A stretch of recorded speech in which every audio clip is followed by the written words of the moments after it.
Today is December 5th, 2019. We're here with Aaron Marcus, one of the world's foremost computer graphics and text pioneers. Aaron, welcome. Thank you very much, Doug. Happy to be here. We're so happy to have you here. You've made so many interesting contributions to the use of computers and enhancing people's artistic expression, beginning in the 1960s. But before we get to that, I wonder if you could tell us a little bit about your early life and early sources of inspiration, hobbies, that kind of thing. Of course, I'd be happy to. I was born in 1943 in Omaha, Nebraska, in the middle of the United States. My parents, now passed away, encouraged me in being an artist as well as a good student in school to study science and math, basically. And even by the age of 10, I was already a nerd in training. That's a nit, as in nitpicker or nitwit. One of my pleasures was memorizing pi to 50 decimal places. Doesn't everyone want to do that? 3.14159265, 358 and so on. I've forgotten some of the digits by now. And I had already by then, I think, designed and built a rocket ship control panel in the basement of my house, fake, obviously, out of orange crates made out of wood, to which were attached dials and blinking lights and switches of various kinds, that whatever I could find in junkyards or in the local trash cans. And I built around that some walls and sort of a spaceship control room. And there my late brother, Stephen, and I could fly to other planets as we wished. And I was very interested in astronomy, and thanks to my Uncle Max, we had a 3-inch reflector telescope, which I still have, and we could go to other planets in our minds, in our imagination, like I suppose many kids did, maybe especially boys, at that time in the early 1950s. That was about 1953. And all through grade school and high school and into college, I was pretty good at drawing, cartooning. I had mastered the styles of Walt Disney and Al Capp's Little Abner, and I think it was Chester Gould's Dick Tracy, and appreciated all of the nuances of their line work and visual forms in which they depicted their characters. And I learned to simulate all of those styles, just training myself, because I loved it so much. I also loved comic books, and I used to collect about 18 brands of comics, which was always a mystery to me, because at 10 cents a comic, I only got a $1.50 allowance, and I didn't know how I could pay for all of them. But between two other friends and myself, we collected almost everything that came out. And in fact, in 1972, decades later, I sold 1,500 of those comics to fund a trip to Israel. I still have about 300 of those comics, including all of the first 25 issues of Mad Comic Book and Magazine, which are perhaps now somewhat more valuable than when I purchased them. And Basil Wolverton was one of my favorite grotesque creatures, cartoonists from Mad, and I liked cartooning also. And so in high school and in college, I worked as a cartoonist and published a few of my cartoons. May I ask, how much of your work was influenced by the space program and your life? Well, I love Chesley Bonestall's paintings and drawings of space technology, space travel. Some of these have come back into popularity as iconic images of the 1950s and 60s. And in fact, I've about 2 years ago, I donated almost all of my drawings and artwork and designs and documents to the Letterform Archive in San Francisco, which is publishing a book about my life's work. And they have actually, I believe, it's that organization that has a collection of all of my childhood drawings and paintings, including comic books, and many depictions of rocket ships, robots, space travel, etc. I loved technology. I thought it was intriguing, appealing, only natural in the evolution of humankind. And I followed all of the articles that appeared in the major magazines at the time, like Life and Collier's, Saturday Evening Post, etc. And of course, I was a devoted viewer of Tom Corbett's Space Cadets and Captain Video.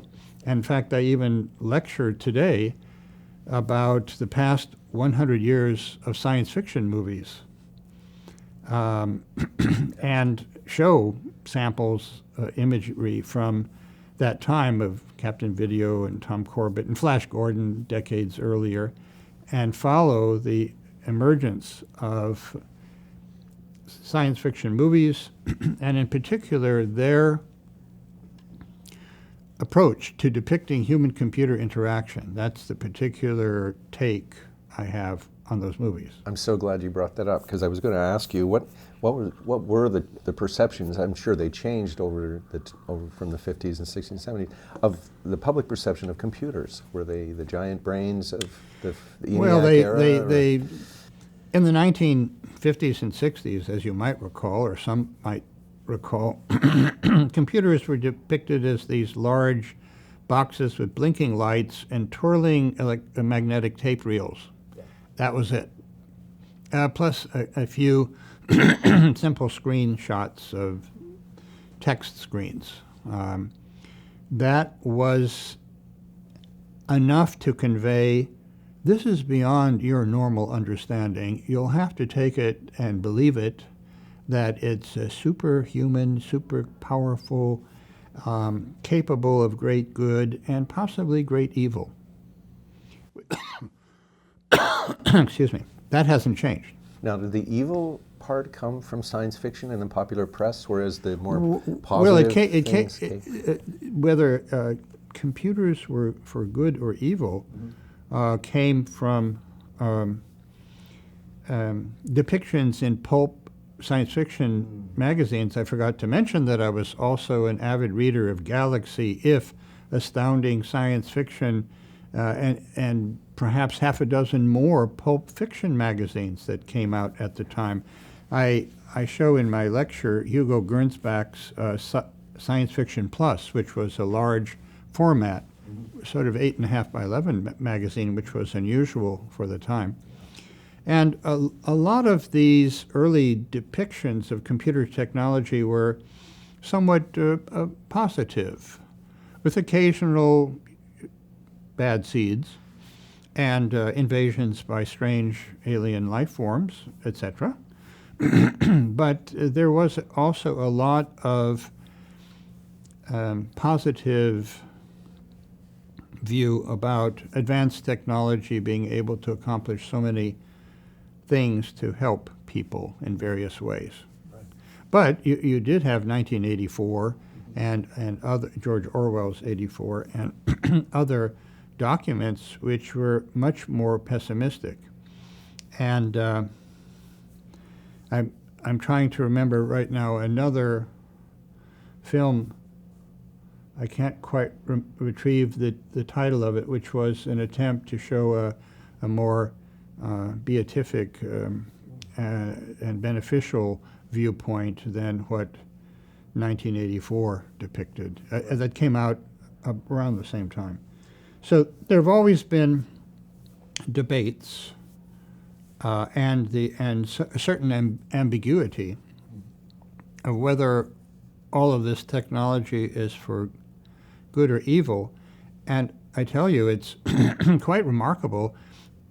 2 days ago in the Wall Street Journal, or perhaps the New York Times, there was yet another full-page or half-page essay article. I'm sorry, but I can't remember the author. I think a pretty famous one in thinking about technology and democracy, etc. Oh, Sacha, talking. Sacha Baron Cohen? Well, I do remember that one, but this was about advances in artificial intelligence and what we have to worry about, because there are tremendously powerful benefits, but who owns that data and who has access to that data, in addition to how that data could be or should be used, excuse me, are all up for grabs. So I'm only saying that this debate about whether computers were for good or evil, or fire was for good or evil several millennia ago, or now artificial intelligence, goes on all the time, and it is a good thing because it is not just good. Now, in the 1950s, remember there was better living through chemistry, DuPont's slogan, or maybe GE's slogan, something similar. We bring good things to life. Yeah, we bring good things to life, perhaps, yes. Yeah. And so there was a very positive view presented about all of that technology. And progress generally, yeah. Progress is good, and progress will bring good things. Mm-hmm. However, I was I was very enthusiastic. I was also more suspicious or skeptical. And I certainly found this to be true even in my first encounters with computer programming and creation of computer graphics and computer art. Now, I went through college and studied physics because I was good in science. But along the way, I decided that I was being led into directions that, while interesting, were not what I wanted to study. Had I gone on to graduate school, I was accepted at several very good places. I was in physics at Princeton University, which had an outstanding physics department. But I was being moved towards masers and lasers, light-stimulated radiation. And I didn't want to do that. I wanted to study gravitation and the evolution of the universe and cosmology, etc.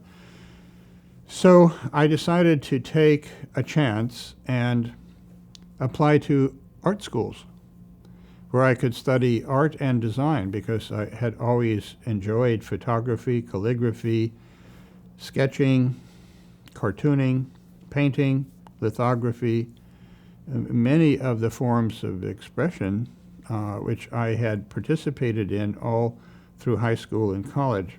And fortunately, but only 5 days before I graduated from Princeton, and not knowing what I was going to do, I got into Yale Art School. I was overjoyed. I was on the waiting list. I got in, and there began a 3-year program to learn about graphic design. I really didn't know what graphic design was because no one had ever told me or explained that. I did have a mentor, Gillette Griffin, now deceased, unfortunately, who helped me prepare my portfolio and helped me get into Yale. He was one of the first graduates of that department decades before.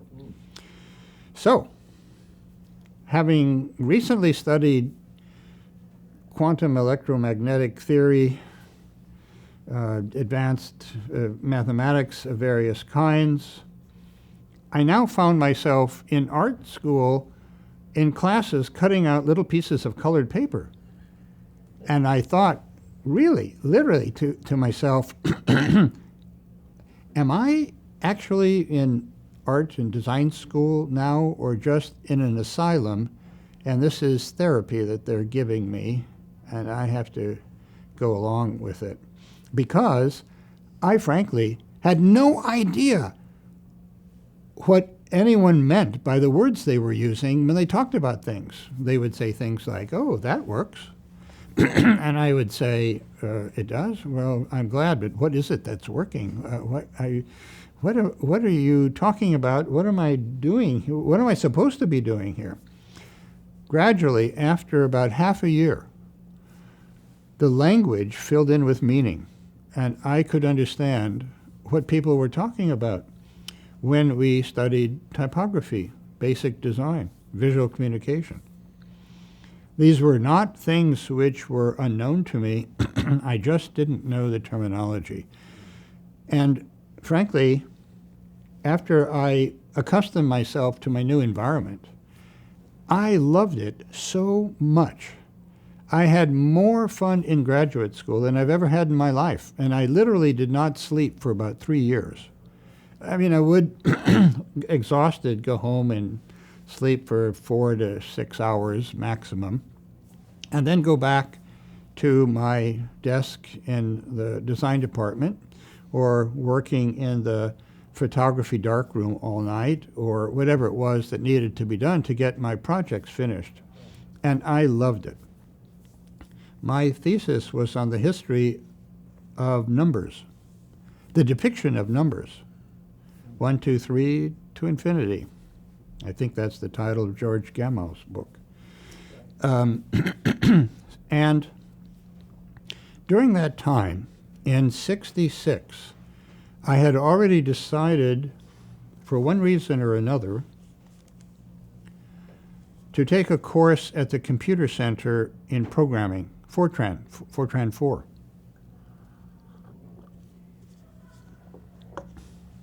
I enjoyed that.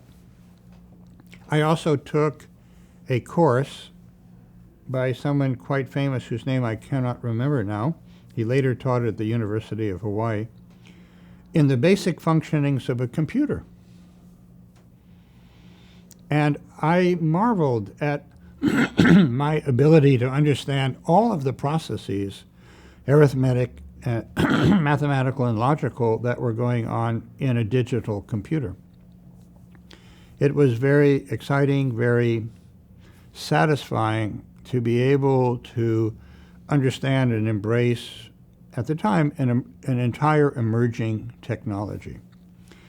Now, even when I was doing initial programming, I noticed that I could control a line printer to make line after line of dots and other symbols, and could actually make imagery of various kinds. And so some of my earliest experiments were, in fact, computer graphics in a very primitive way, but they mirrored or improved upon what I could do with a typewriter at the time, because I was also interested in typographic art, I would say, typographic imagery. And that is a stream of work of many artists, and I would say also visual poets, concrete poets. And so that became a thread of my work over the next few decades. So, excuse me, that was '66. At the end of the academic year in '67, I had no clear idea of what I should do for a summer job. And one of my classmates said, "Hey, Aaron, don't you know that there are interviewers coming from AT&T, a very big technology organization? It's, in fact, AT&T Bell Labs, who are interviewing people for jobs. And you know how to program computers." I was one of 3 or 5 people in the entire art school and design school and architecture school who could. "Why don't you go to one of those interviews?" And I said, "Well, okay." I didn't think they would want to hire me because I had such rudimentary programming skills and rudimentary typography and graphic design skills in my second year out of 3. But I went to the interview. And I came into this little room at which there was a little table.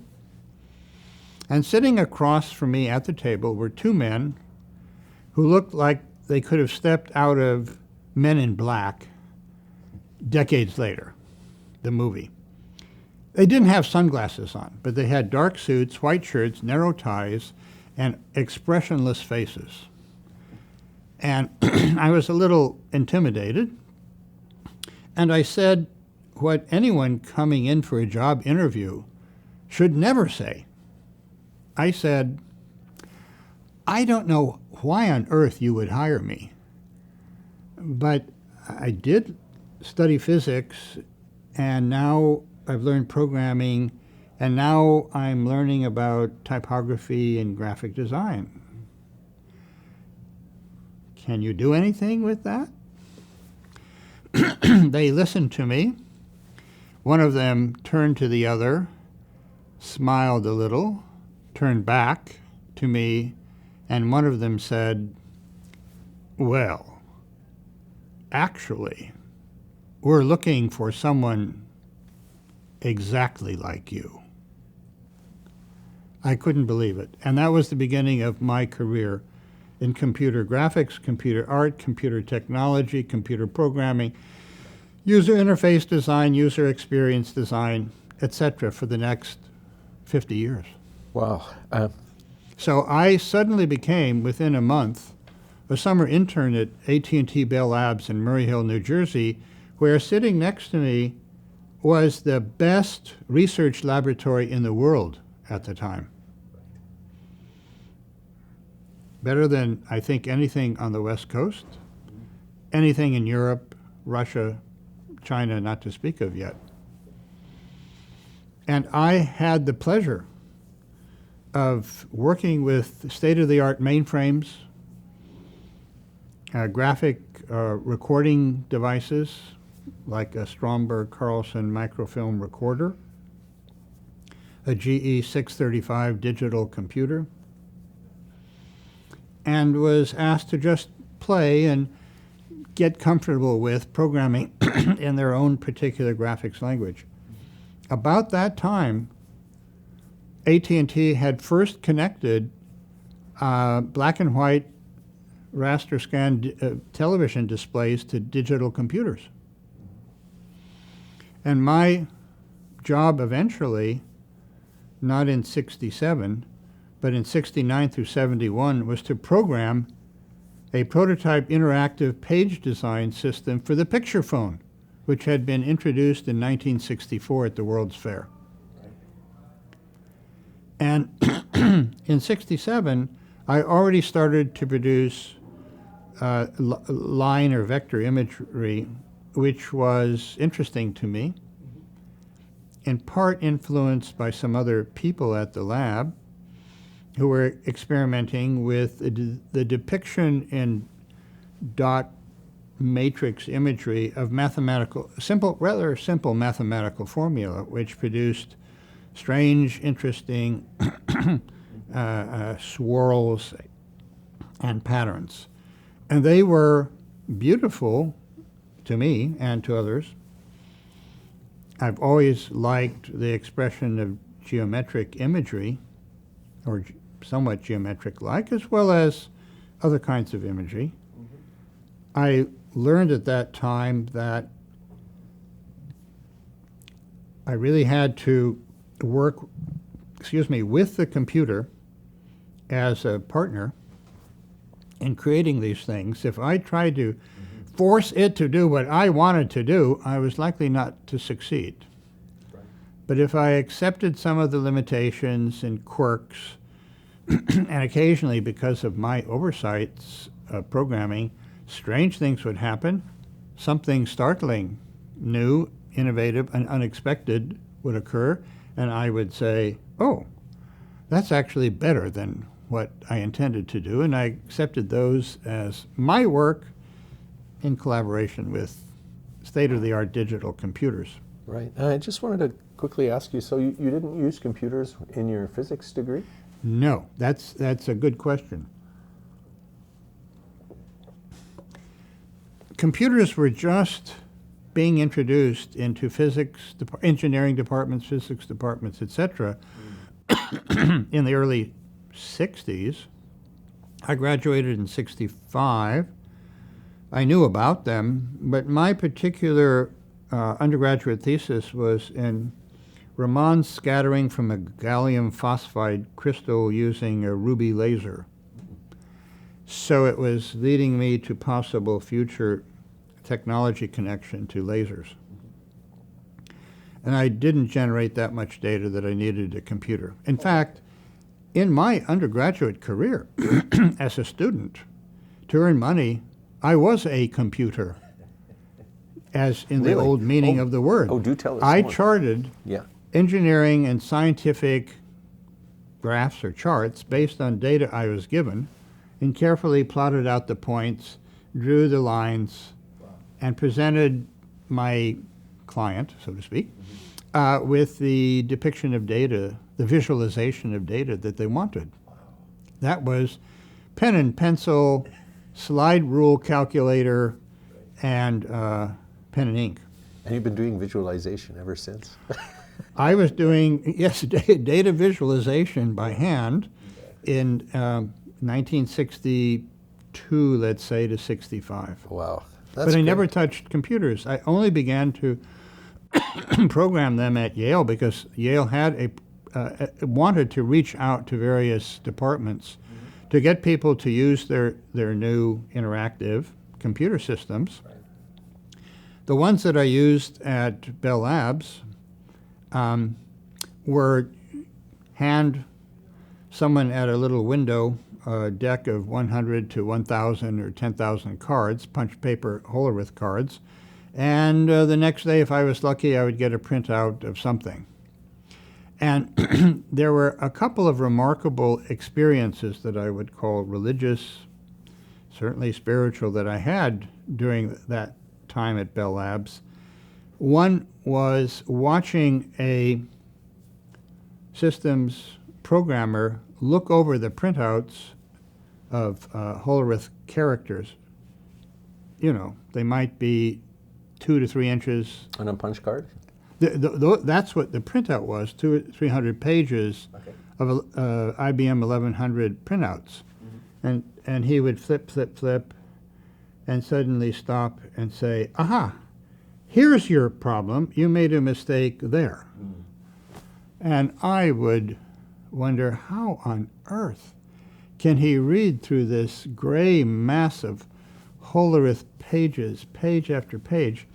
And I realized this was no different than high priests from 3,000 to 5,000 years ago looking at the entrails of a goat and determining the future, saying, aha, I see that you're going to lose that next battle. Maybe.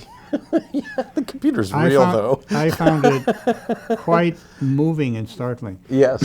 The other, I guess they're finding patterns or something, right? And they're pattern matching in some way. They were finding patterns. They were discerning things that could not be discerned or noticed by anyone else on Earth. They were high priests. Yeah, so this is at Bell Labs, right? This was at Bell Labs in 67 and or 69 through 71. Right. So I wanted to stick with Bell Labs because, as you mentioned, it's really the leading technical laboratory in the world.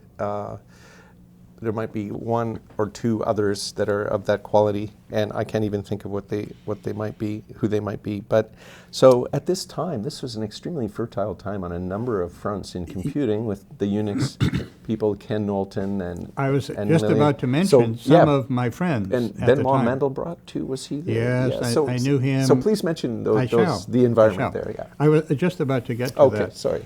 The other, the second religious spiritual experience I had was on one occasion when I first entered the mainframe room in which not the IBM 360, but the GE 635 equivalent was housed on the raised floor with the fans humming in the background.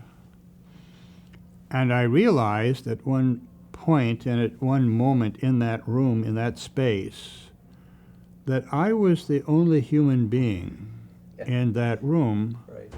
and I was surrounded by a brain far more powerful than mine, and that I was witnessing the future of humankind, of all civilization.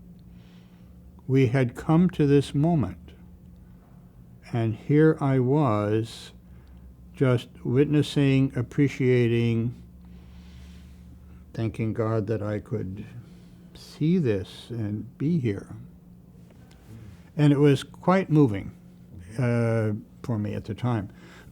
I know exactly what you mean. Sorry? I had a similar experience when I was 14. I went to the National Research Council in Ottawa. A friend of mine brought me there just as kind of an experience to expose me to computers. It was the largest computer system in Canada at the time. And I know the kind of transcendental experience almost that you have with the fan noise and the feeling of this ominous being in the room. Yes. It's quite overwhelming. The feeling of being in a room with some sort of being. Yes. Well, a similar occasion was when in Finland, in Helsinki, I think, I sat down inside of a Cray computer because there was an opening and a little seat where a technician could sit. And all around me were all the modules of the Cray computer. And I thought, I am inside, somewhat, one of the most powerful computers on Earth. I don't know what to think or feel, but I am deeply moved. Back at AT&T, in 1967 and 69 through 71, I'm not sure of the exact years. Let's see, what was his name? He created experiments in art. Billy Clover created experiments in art and technology. And that brought many filmmakers and television media artists and musicians, all kinds of strange people, including myself somewhat, to Bell Labs. So I had occasion many times to bump into Stan Brakhage, the filmmaker,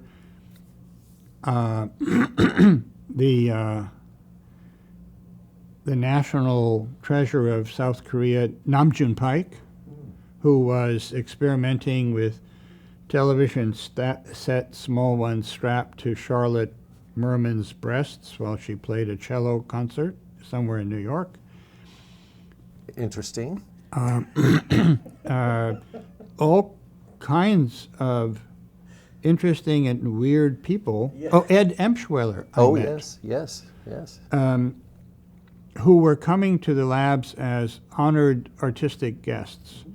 And I got to meet Ken Knowlton, who had just invented VFlix, maybe, and was making the first animated movies ever. Max Matthews, who was experimenting in sound production and voice production from digital computers, and as some might know, created that song, Daisy, Daisy, give me your answer, please, as HAL 9000 is deconstructed on screen in the film 2001. I had copies of that song for at least a year or more before I noticed that Stanley Kubrick had found it enjoyable too, and somehow got hold of Max and had incorporated that into the movie. And there were, Mandelbrot, what's his first name? Benoit Mandelbrot, I met several times there. Also Bela Ulez, who wrote a book about a theory of cyclopean perception. And through him, I met people who were significantly capable of eidetic memory. They had photographic memory, so that he was interested in how images are processed in the brain to become 3D, and he could show these people One was the wife of one of the researchers there. He could show her an image of just random dots one day. The next day show this one, and she would say, well, I see a cube floating in space. Because in fact, the random dots were so arranged carefully that they produced an image of a three-dimensional cube floating in space. And she could integrate those because she could remember completely the image from the day before, shown only to the right and left eyes. It was remarkable. Can you tell us a little bit about what made Bell Labs, which after all is owned by the phone company and is very presumably bottom line driven, what made them go into this to become one of the most fertile computer science centers in history? Any idea? Inviting artists and musicians and filmmakers? I believe that history and some of the rationale is covered in an essay and or a book. I can certainly provide you an essay by Michael Knoll, my mentor at Bell Labs, who thankfully is still alive, because he's written a history of computer graphics and to some extent a history of Bell Labs. Okay. And I remember I wrote a letter.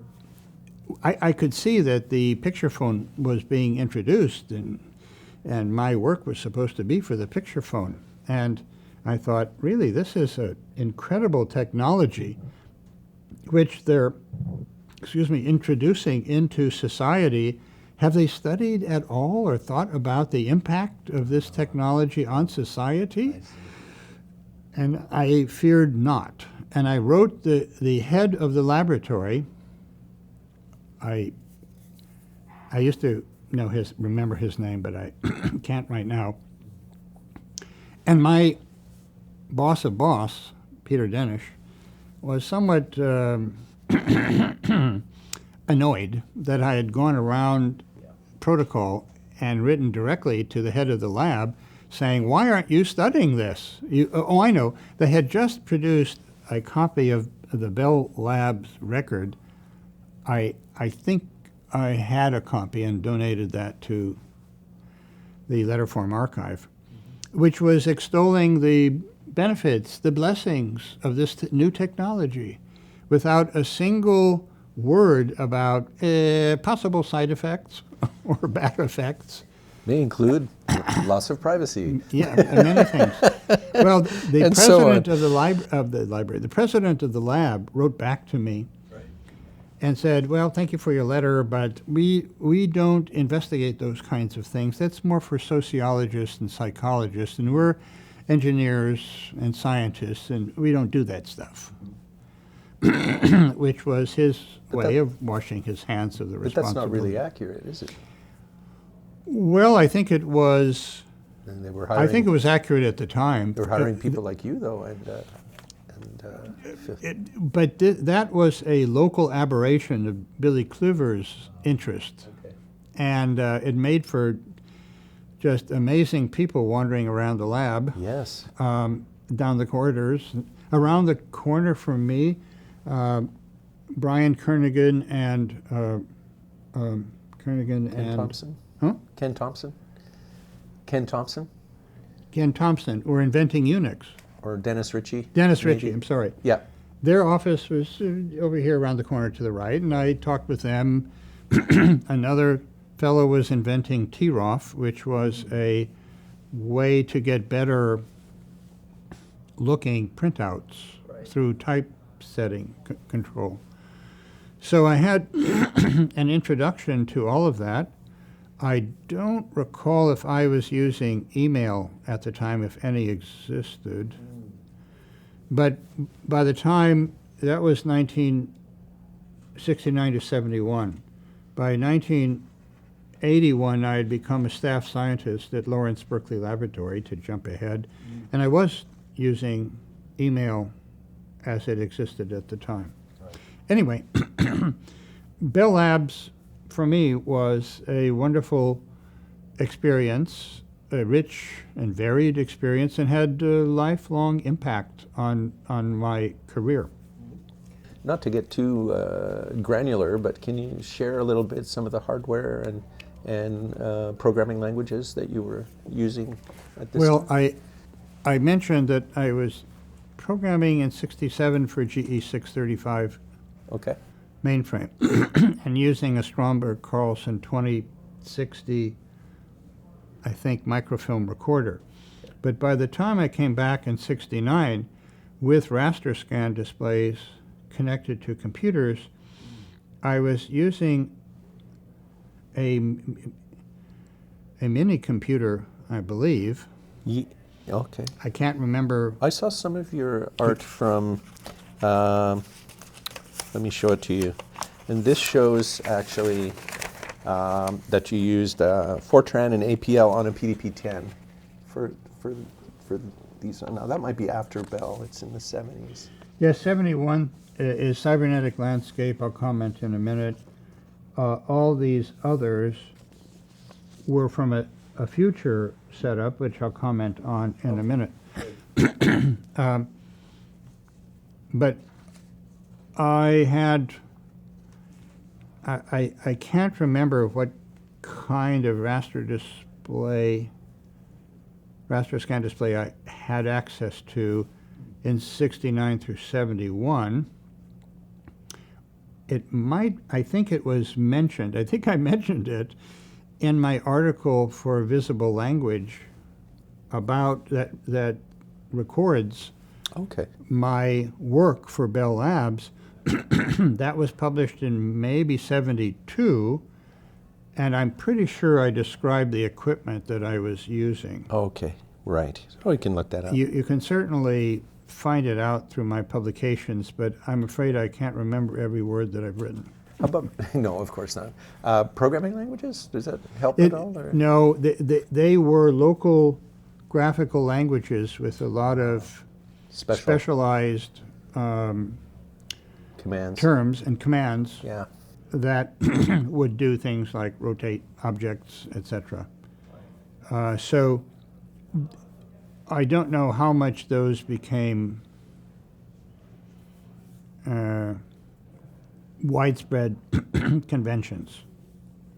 They were probably locally invented. And frankly, the work that I did to create a prototype desktop publishing system in 1971, about 10 years ahead of commercial products. Yes. Now tell us about that and Well, how it works with the picture phone. Sorry? How it was supposed to work with the Well, picture phone. AT&T wanted to make improvements in the process of developing and checking with advertisers and then publishing all the telephone books of the United States. A big deal, a big publishing effort. Right. So I was part of the effort to find digital means to edit the text and imagery of a page so that it could be adjusted, communicated to someone, okayed, sent back, and then sent to printing and publishing. I remember, now that I think of it at the time, that I did some research for comparable systems. And there was a magnificent system at Time Life. They had built, because Life magazine fame was built on all of these wonderful collages of 35 millimeter slide imagery sent in by photographers from all over the world. They had built a gigantic circular frame in which they could have 80 slide projectors mounted. And then with a series of prisms, each of them could be projecting an image, and that would be focused on a back projected display so that the designers could take those images, crop and size them, position them at the top right of the page with something else down here, and I think maybe some depiction of dummy text, Greeking as we called it then, and lay out the pages of Life magazine. And that was a very expensive analog mechanism for accomplishing that. Do you know who made that? It might be in some of the notes or resources from my article. Right. I cannot remember at this moment That sounds who like did that. so. But I'm sure that sounds amazing. Life magazine Yeah. archives would Sure. provide information about it. Okay. 80 slide projectors. Well, maybe it was only 20. Okay. Still Okay, though, let's be it's amazing. minimalist about this. Let's Yeah. say 20 projectors. Okay. 1, 2, 3, 4, 5, 6, 7, 8, 9, 10. In a circle. 10 or 20. They were all in a circle, projecting their images into the center where prisms or half-silvered mirrors under analog electronic control would refocus the images onto the display. It's really unusual. Well, humankind has done many strange Very and wonderful creative, yes. technical things Absolutely. along the route. So your system replaced that, I guess.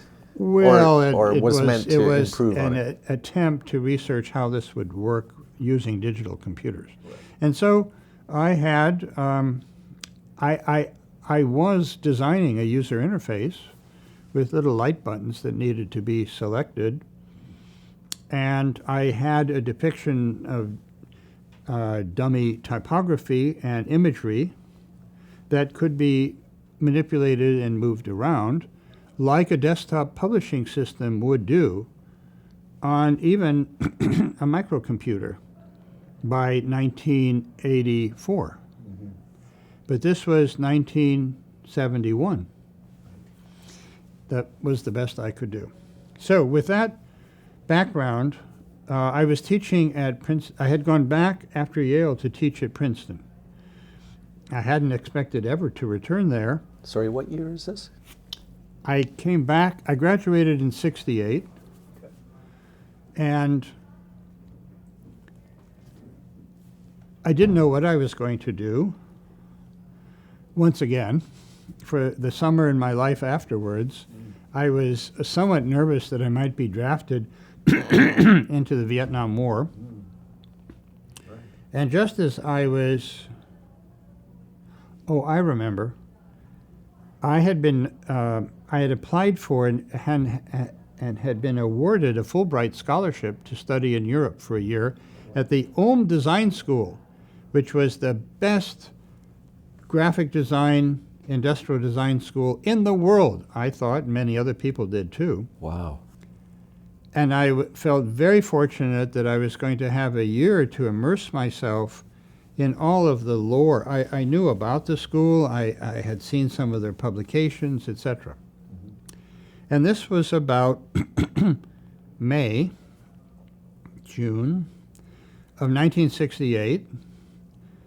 And I had in front of me a letter from the German government saying, "We congratulate you, you've won a Fulbright scholarship to study at Ulm, one of our best design schools." But in my left hand, I had a front page article from the New York Times saying, "The Ulm school has been dissolved because of student riots, and the German government or the local government has shut down the school." And I didn't know whom to believe. Wow. The New York Times or this letter from the German government.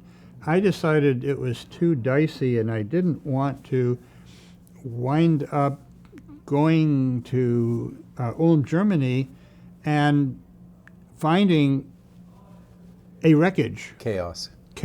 Yeah. An inability to do anything. What was I supposed to do then? Just hang around the chaos for a year? I mean, it might have been nice, but in some ways, but I would have no teachers, no input, no access to the wonderful facilities, etc. Right. Well, it turned, so that had completely disappeared 1 week. I'm increasingly nervous. What am I going to do? When suddenly, one of my classmates said, "Aaron, there's a phone call at the public telephone at the end of our room. It's for you. I said, who would even know that I'm here to call me? Right. So I pick up the phone, and it turns out to be none other than Emilio Ambas, who was an incredible student friend of mine at Princeton. He and I started in the same year. And 4 years later, I had achieved my AB in physics. Okay. Emilio, in the meantime, had not only finished his undergraduate degree, but had gone on to his master's, and I think had achieved a PhD in the same amount of time, because he was so unbelievably smart. I should say that I had another incredibly smart roommate as an undergraduate friend, Robert Cover, who unfortunately died early in his life, but he later taught at Yale and was an incredible legal scholar with a whole branch of legal literature based on his work. Wow. So he had already died, and meanwhile, Emilio was still alive and said, listen, Aaron, I think I want you to take over my course at Princeton because I've got to go become the associate curator at the New York Metropolitan Museum of Art, modern art, for design. I said, okay. I didn't have any other thing to do, and this was an unexpected blessing out of the blue. And he said, but you have to come for a faculty meeting so you can meet the faculty and they can decide whether you should be hired or not. So I probably was in June, just before the end of the academic year. I gathered up my portfolio, went by train from New Haven, Connecticut to Manhattan to Max's Kansas City restaurant.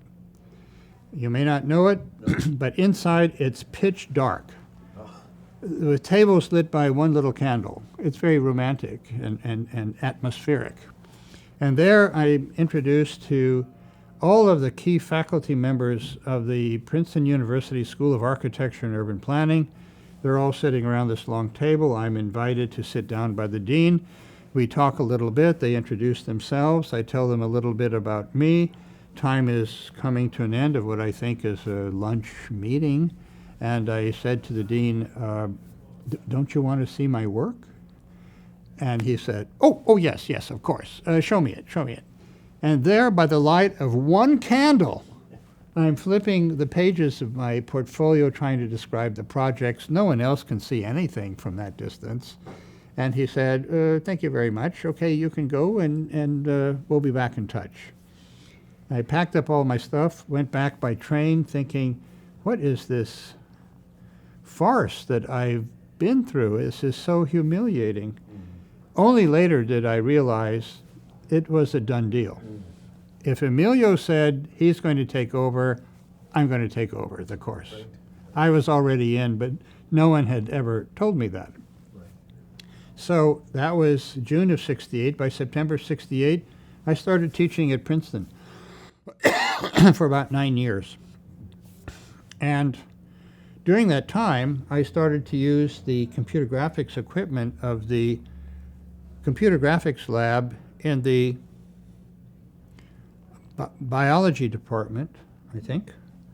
They had an advanced system for molecular display, 3D, color, and live action.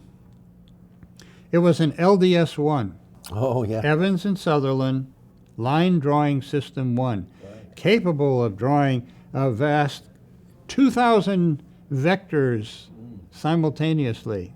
Not much today, but that was a big deal then. Yeah, that was an important system. And sure. So I had access to that, this special graphics language that they used, and I began programming. I did maybe some experiments in architectural depiction of floor patterns, floor arrangements of furniture. But what I really decided I wanted to focus on was computer art, my own imagery. And so I became one of the first artists or designers to actually create virtual reality art, years before most people were aware of it. And in 1971 to 73, I created cybernetic landscapes, which were simple, abstract depictions of things in a three-dimensional space, a fairly large space, and people could come and visit it, and if they looked in the right direction, they would see wonderful sculptural structures with lines flickering in a way because they were going along a sacred path down the middle of the space. Were these line drawings with perspective that you could move around in, that kind of thing? Excuse me, yes. In fact, they're depicted in Software Incorporated, which has a documentation about that work and many of the other works that I'll mention. Oh, great. And I think I've sent you a copy, or I sent Chris, I hope. Right. If not, I'll send you another copy again. Thank you. So that you could see things in perspective. You could look into the space. I didn't program color. I decided not to complicate things. It was only a black and white landscape. And images of this landscape were the physical remnants of my code. They were shown in San Francisco at the Museum of Modern Art, where they have some of the first hard copy depictions of that space, and some of the code printouts from experimental cybernetic languages. Is that on permanent display? Or? No, it was a show in 2016 called From Typeface to Interface. Oh, neat. Put together by Joseph Becker, the Associate Curator of Design. Okay, thank you. And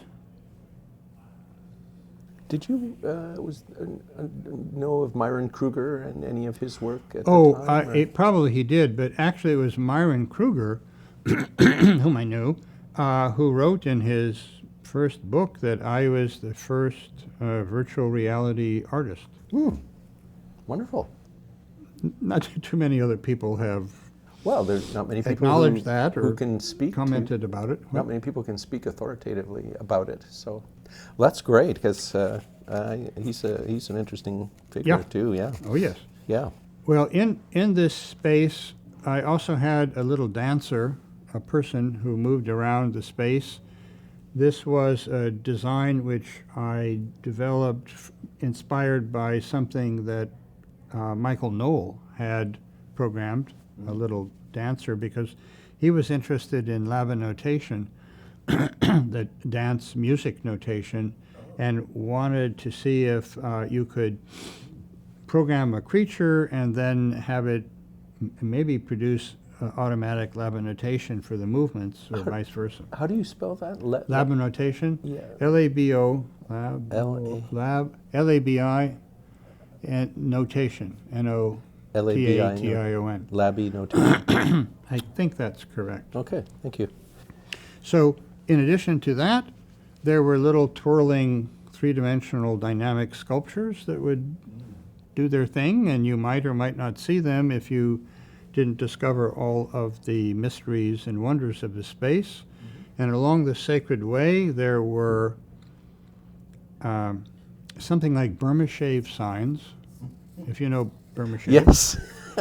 That would have just slogans, sleep, eat, love, die, etc., as a kind of philosophical comment about the sacred way of life, of a life. So it was meant to be a philosophical work of concept art, but also a work of formal art in that you could have interesting and satisfying visual experiences depending on where you wandered or flew through the space. So I did those in 71 to 73. But in the meantime, during that period of time, I had a sabbatical and returned to Yale to teach in the graphic design department and also work with the computer center, which had connected for the first time a photo typesetting machine to a digital computer. And so I was able to program the typesetting machine to produce various things. Could be pieces of English text floating around in a two-dimensional visual space. Could you create your own fonts, figures? That would be symbols? possible. In fact, I did something of that kind in a way that you might not expect. But to design a font is a significant amount of work. And I did not, in my short period of time there, want to get bogged down in designing a font. So I used available fonts. And in available fonts, there are things like bullets, little discs of dark ink, squares, ovals, circles. There are the various letter forms and special characters. So I programmed the computer to display those in special ways that created what for me were satisfying visual imagery. And those became the works of art called Evolving Gravity, Radioactive Jukebox, Shades of Hades, and Urbane Nova, that were later turned into color prints and published in the first place as imagery for a bank in Virginia's annual report.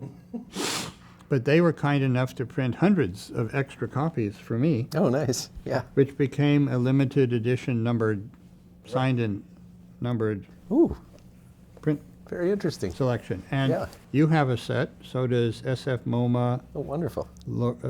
Letterform Archive, Berkeley Art Museum, and others. And they were, I think, beautiful and interesting. Yes. One of the other, I produced them in small size in '74. It was also the case that the Pratt Institute's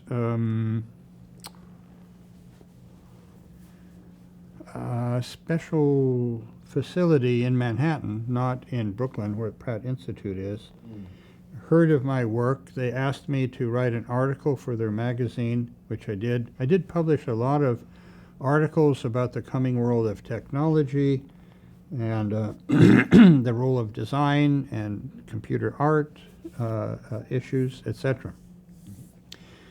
I published something in one of their journals, and then they said, "Oh, we like what you did with the typographic works. We would like to commission you to create 2 large serigraph prints as a member giveaway, a benefit." Right. So they produced in their facilities a very high quality printed serigraphs of 2 of my works, Evolving Gravity and Noise Barrier. And in the case of Noise Barrier, when you look at it, you see a lot of chicken scratches, and then dark black, then a red bar, and then more white chicken scratches that create the rectangle of imagery. And the actual print is an error in my programming, because if I had succeeded, it would have been a more boring image of just like a like a Persian carpet of chicken scratches. And how did I make the chicken scratches? Well, you asked about designing one's own font. Fonts, when they are typeset with the Mergenthaler linotype printing equipment, which could be connected to a digital computer to drive it, relied upon a glass plate of about, I'd say 6 inches by 6 inches, about 1/4 of an inch thick. And on there were perfect renditions of every character that would be used in a particular font, like Times Roman, and could be used at a number of different sizes. Right. And while that was wonderful and an incredible technology achievement, I wanted to create signs and symbols, as I've been interested in from childhood, in a new language, or a language of another culture, another time and space, maybe from another planet. How could I do this? Well, I decided that I could take out the glass plate and insert my own 6-inch by 6-inch plate, which I had held over a candle to cover it with lamp black. Was this plate Now- frosted glass initially, or? Well, it was clear glass, Clear, but okay. with a photographic emulsion on one Oh, side, Okay. with a perfect rendition of all of the characters. Right. And I faked out the typesetting machine by putting in this glass plate I had made, and in the lamp black, I took a safety pin or a pointed instrument, and I made random scratches in the surface, trying to create strange characters from another planet. I had no idea what it would look like. But when it came out, the typesetting machine didn't know that it might have been setting, if I can't quite remember, some text from the day of the New York Times. Right. But what appeared were all these small segments of scratches set one after the other as though they were type.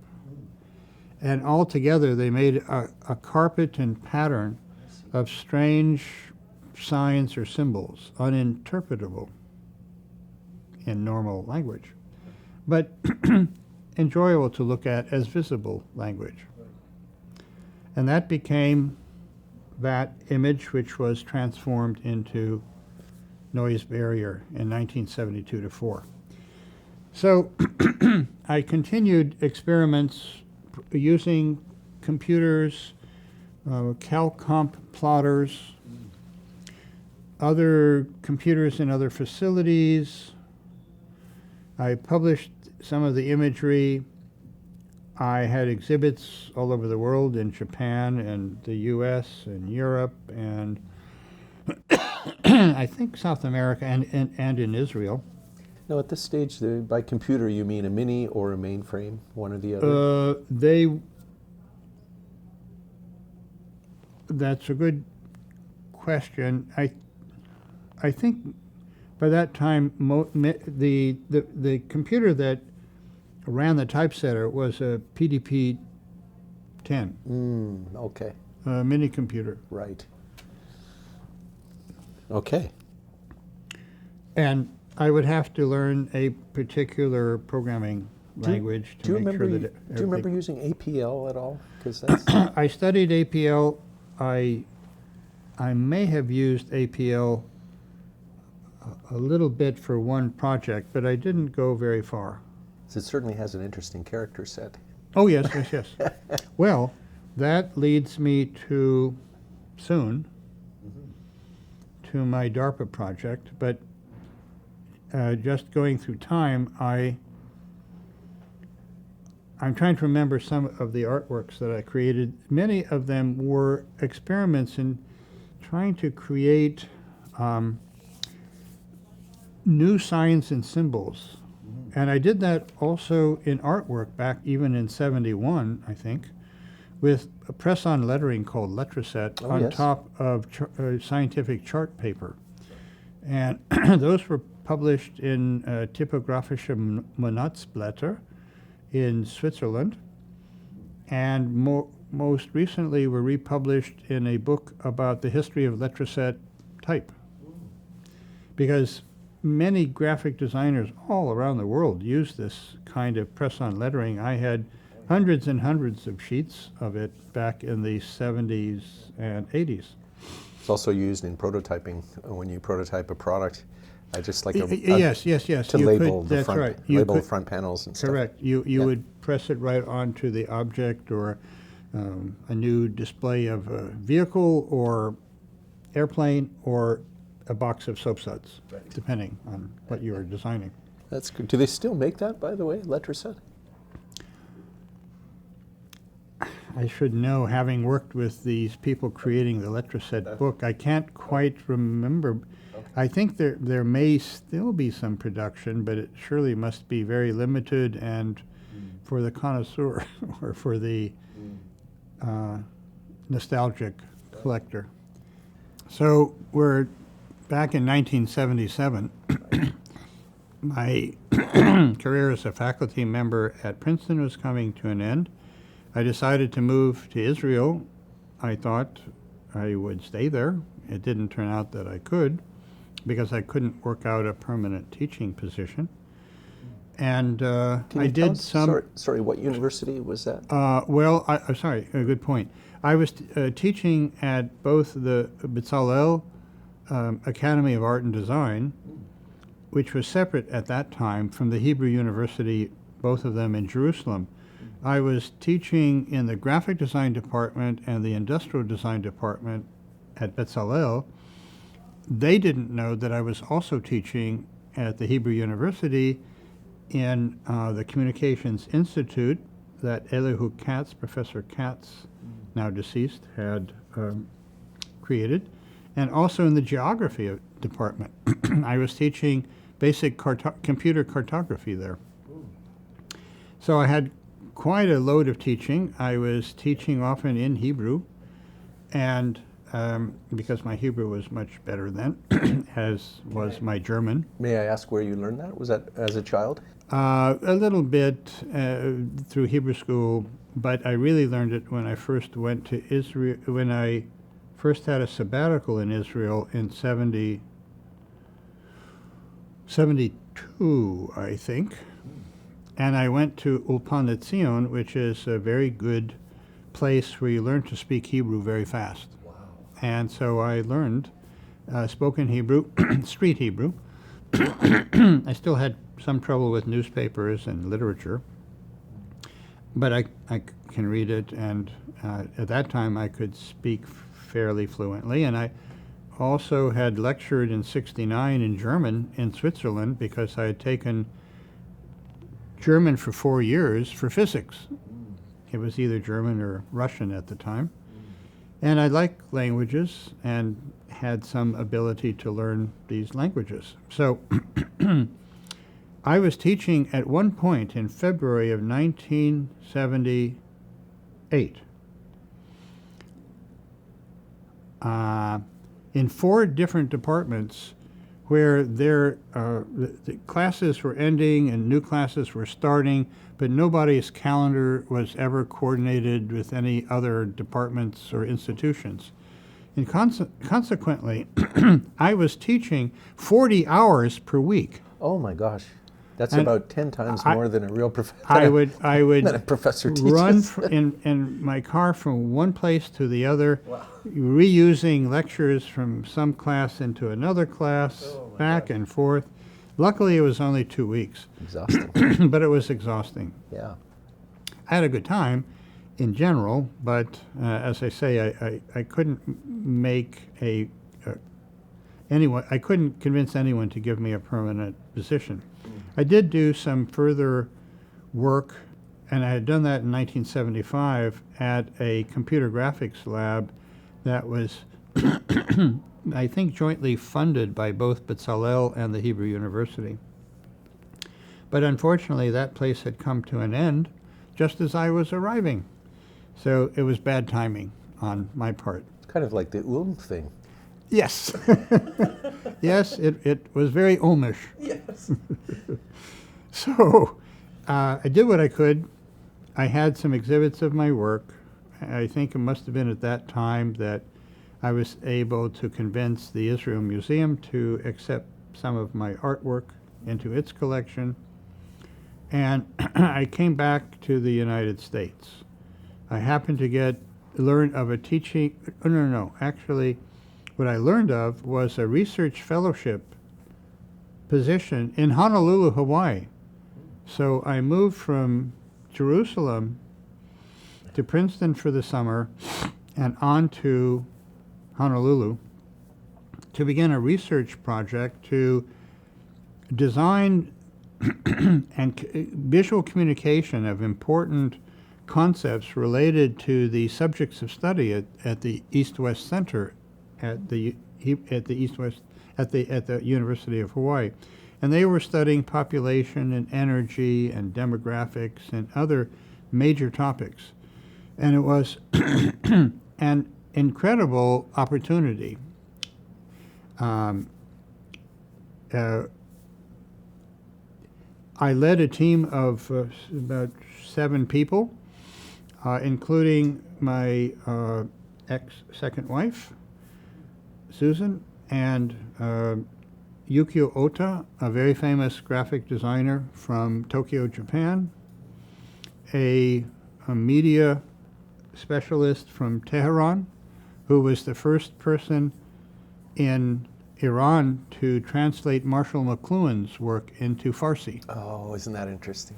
and a audiovisual specialist from India. So we were a multicultural crew trying to tell a story without words about global energy interdependence. One of the things we're still trying to learn about these days. More than ever, yeah. And how nations needed to cooperate in order to share Earth's and to distribute Earth's resources. Well, it was a remarkable project. We were able to study all these topics for about 4 months, maybe, and then work on visualizing them for 2 months. And that was the project that convinced me to move my career in graphic design and, well, I could say user interface design into information design and information visualization, because that's what we were trying to do. And I have images that I could display at this moment to show what some of the imagery was like. It was only black and white. It was charts, maps, diagrams, and pictograms and ideograms to communicate all of this information without using words. And we had an international multicultural music background to move the viewer through the presentation. This audiovisual presentation was shown in India, Japan.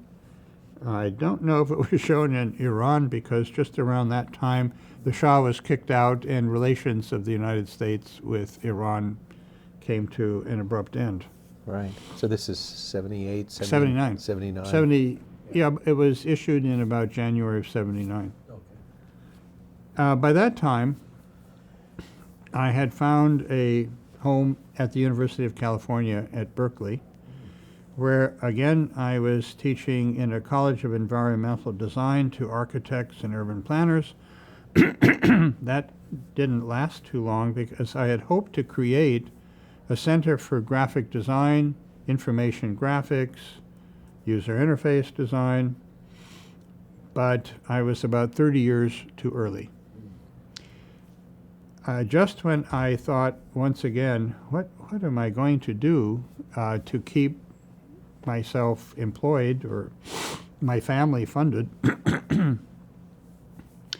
I realized that there was a government research laboratory nearby, Lawrence Berkeley Laboratory. And I had already decided that my future career had to be within a 15 to 20 minute bicycle ride or walk from my house. I was not going to move my family again through international commotion. So I did a very strange thing. I found out how to contact the head of the computer science and mathematics department. I went to him and said, look, you don't know me, but here's my background briefly.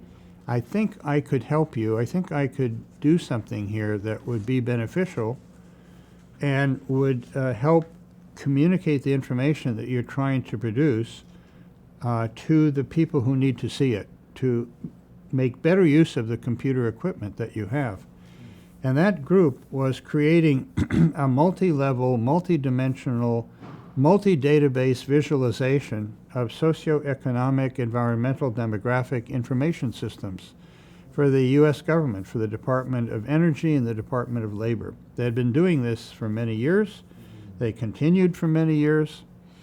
And suddenly, I found myself learning about and being able to help improve charts, maps, and diagrams and text information that this cross-platform information system could produce.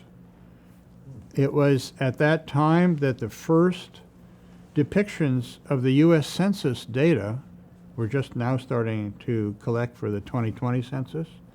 So they had just acquired the 1980 census data. This was about 1981. And so for the first time, anyone in the United States could request from the U.S. government through a paper form faxed to the right center any demographic information depicted that was public property, public databases about any any geographic area of the United States.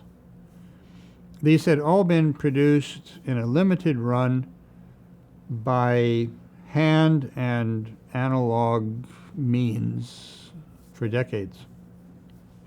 In fact, going back centuries.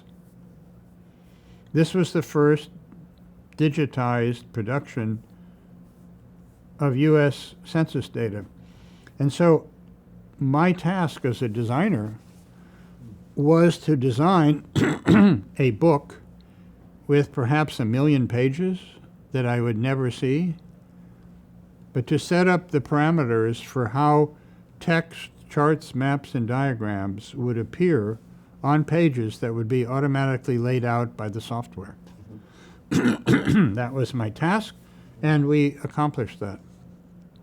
So this would let you look at a specific zip code, let's say, and in a visual form, say, I'll just guess and say a pie chart. It might have been more sophisticated. It could be a pie. No, it could be a pie chart or a bar chart of distribution of incomes in that area, Okay. levels of education, house values, other information which was gathered in public property. Perfect. You could say, well, this was the first digital invasion of privacy on such a grand scale. And it was. But at the time, it was viewed as beneficial and advantageous for the U.S. government and for any business that wanted to produce depictions, but also any citizen who wanted to know. So a citizen would conceivably could also use this? Yes, Yeah. yes. It was announced by the U.S. printing office and was made available to people. Pueblo, Colorado, I believe, was the standard place they sent stuff from. I can't quite remember whether it was Pueblo, but it was Washington, D.C., where you had to send the request, I Right. believe. Well, that's great. Very, very So nice. that was exciting. And around that time, I happened to befriend Ron Becker, who was teaching at the University of Toronto's Computer Science Department, had created his own company called Human Computing Resources. And he helped me to understand how my skills as a visual designer and a user interface designer, which were just emerging. I wrote one of the first user interface design guidelines for the system that Lawrence Berkeley Lab computer scientists and demographers, etc., were creating in 79 or 80. There weren't too many user interface design guidelines at that time. And I realized they needed to be written so that everybody on the team would be on the same page, so to speak. Do you still have those, by the way, in your archives? If I don't have them, they are at the Letterform archive, and they're probably at the Letterform archive. Okay, thank you.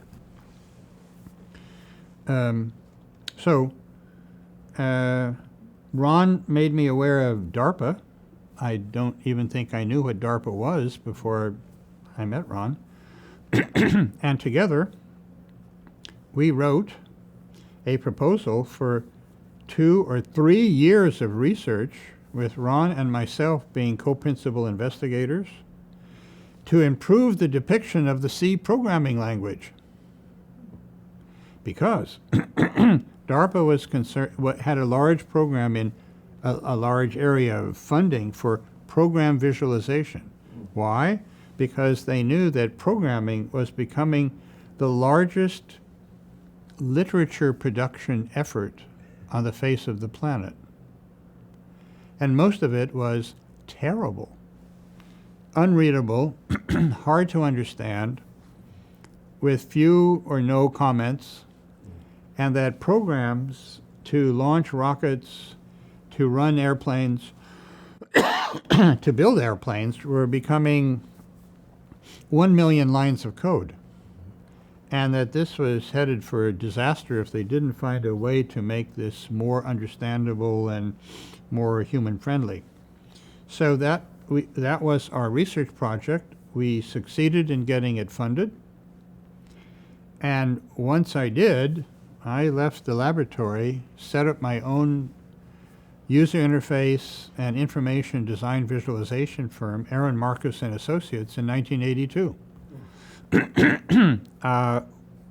We were one of the first computer-based graphic design studios to exist in the world. I think there might be some others, but I don't know any that early. And that operated out of my house in Berkeley, California. We had state-of-the-art equipment. State-of-the-art equipment in those days meant we had a vertical 300 dot per inch display screen that is 1-to-1 with a laser printer. Right. That was a Three Rivers Oh, the PERC. PERC computer. You know, this is great. And the PERC Accent operating system, running a Xerox laser printer. Oh, yeah. I can't remember the nomenclature for it, but it was the size of a small refrigerator. They called it the Dover, the prototype, but I don't know if that was what you had. I don't think I know it Yeah. under that name. Right. So, in order to be able to print a letterhead, piece of paper, that shows your name and address, you needed a computer graphic system, a computer and graphics software that cost about $80,000. And the Xerox printer cost $20,000. So you needed about $100,000 In 1980. in 1982 82. to print a letterhead sheet. Wow. That was what, and by the way, when we started, we had trouble finding any fonts for the Xerox printer. I wanted at least Times Roman and Helvetica. It was difficult, but we eventually were able to get those fonts. And we began to produce prototype layouts of pages of C code, the likes of which had never been produced before in the history of the C programming language, nor programming in general. And I was using all of the skill that I and my associates, one of them was Michael Arendt, who was one of my, I think was my first employee, and together with Bob Brown, we started to do all of these massive rounds of experimentation of how all of the tokens of the C programming language should appear. Because you could change size, you could change bold to regular, Roman to italic, substitute some other special characters in order to group all of the elements of an expression so that you could visually intuit what it meant more effectively. And we had ways to present comments in legible form on the same page with the code. It wasn't actually part of DARPA's requirements. It was Craig Fields, by the way, who ran our program at the time. He later became the head of the Microcomputer Technology Consortium in Austin, Texas. Oh, yeah. I'll get to that in a moment. But he was, I think, originally an applied psychologist, I think. And he, interestingly, did not even want us to conduct experiments to prove that our designs were better. Mm-hmm. But I felt we should. So Ron and I arranged to have our new designs, which AIM&A worked out, and Ron was able to implement into sort of an advanced pretty printer program, but far beyond anything that any pretty printer program had ever accomplished. And we showed that novice programmers improved their comprehension of code by 12%, just by how the carbon dust was laid down on the page. No further training in C, no changes in the tokens of C, just more legible, more readable presentation of code. And that is a big improvement. So, DARPA was happy with our work. We were the only program that was allowed to continue to the end. They killed all the others, I think. And we eventually published a book called, Ron and I, Human Factors in Typography for More Readable Programs, through Addison Wesley. Now, the traditional font for C is Courier, Yes. is it not? It's basically a typewriter font. That is correct. Yeah. And you could choose, if you wanted, to have, thank you for pointing that out, you could choose to have, if you want, certain things appearing in that font if it were necessary and appropriate.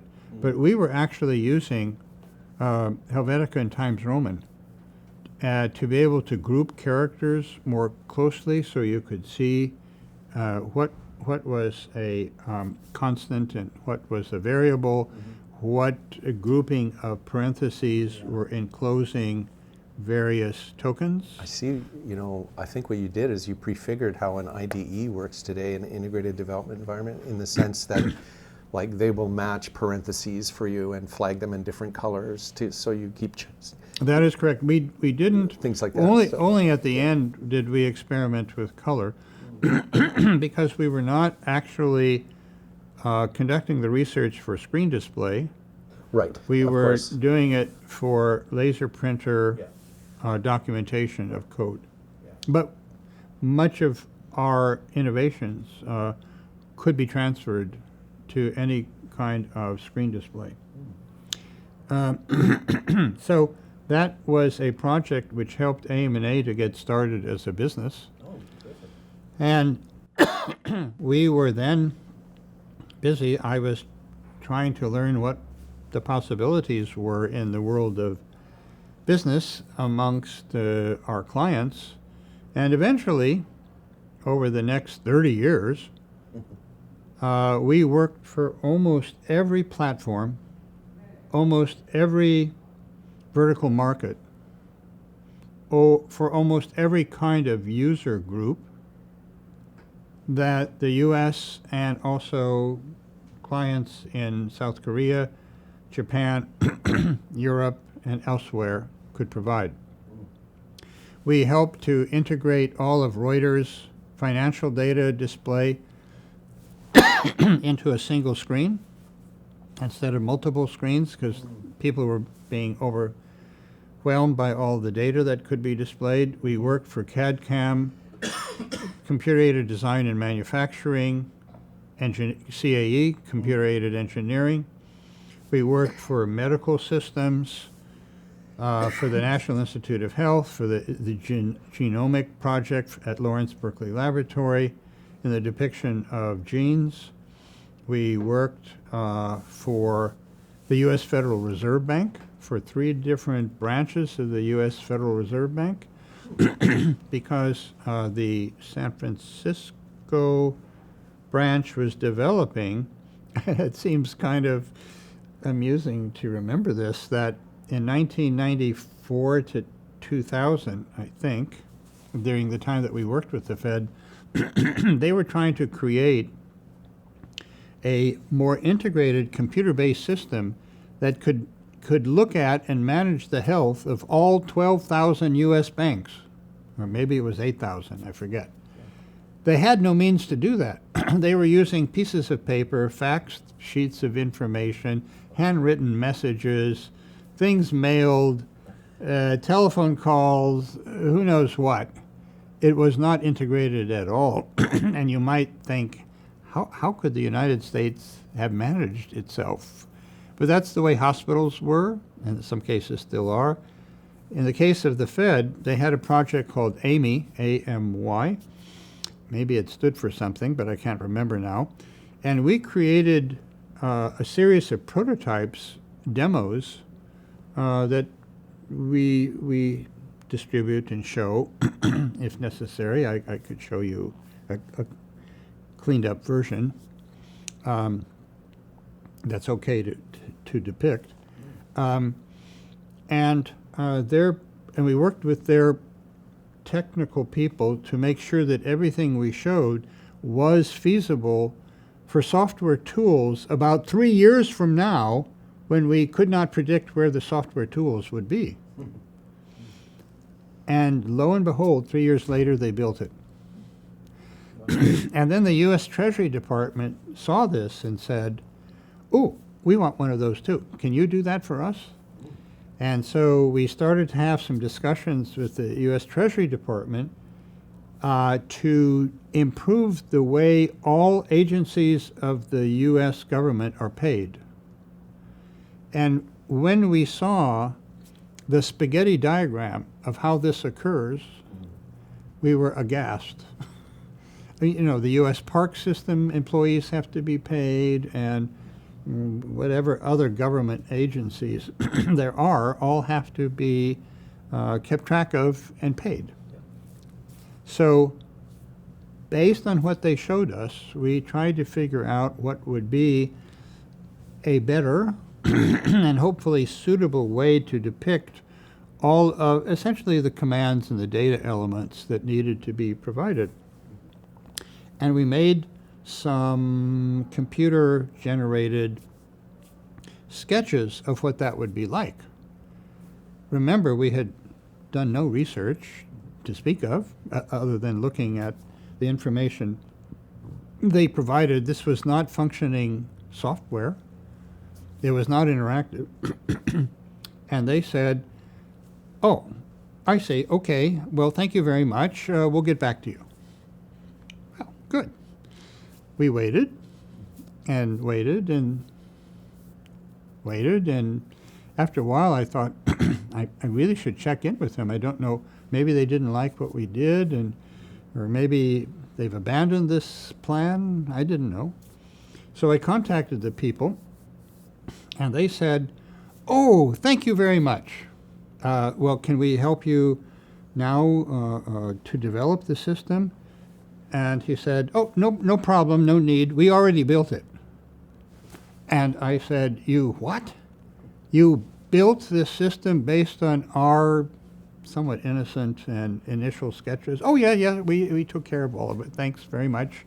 Great job. Goodbye." That's great. So in the annals of user-centered design and proper design process, this was totally absurd, but that's what happened.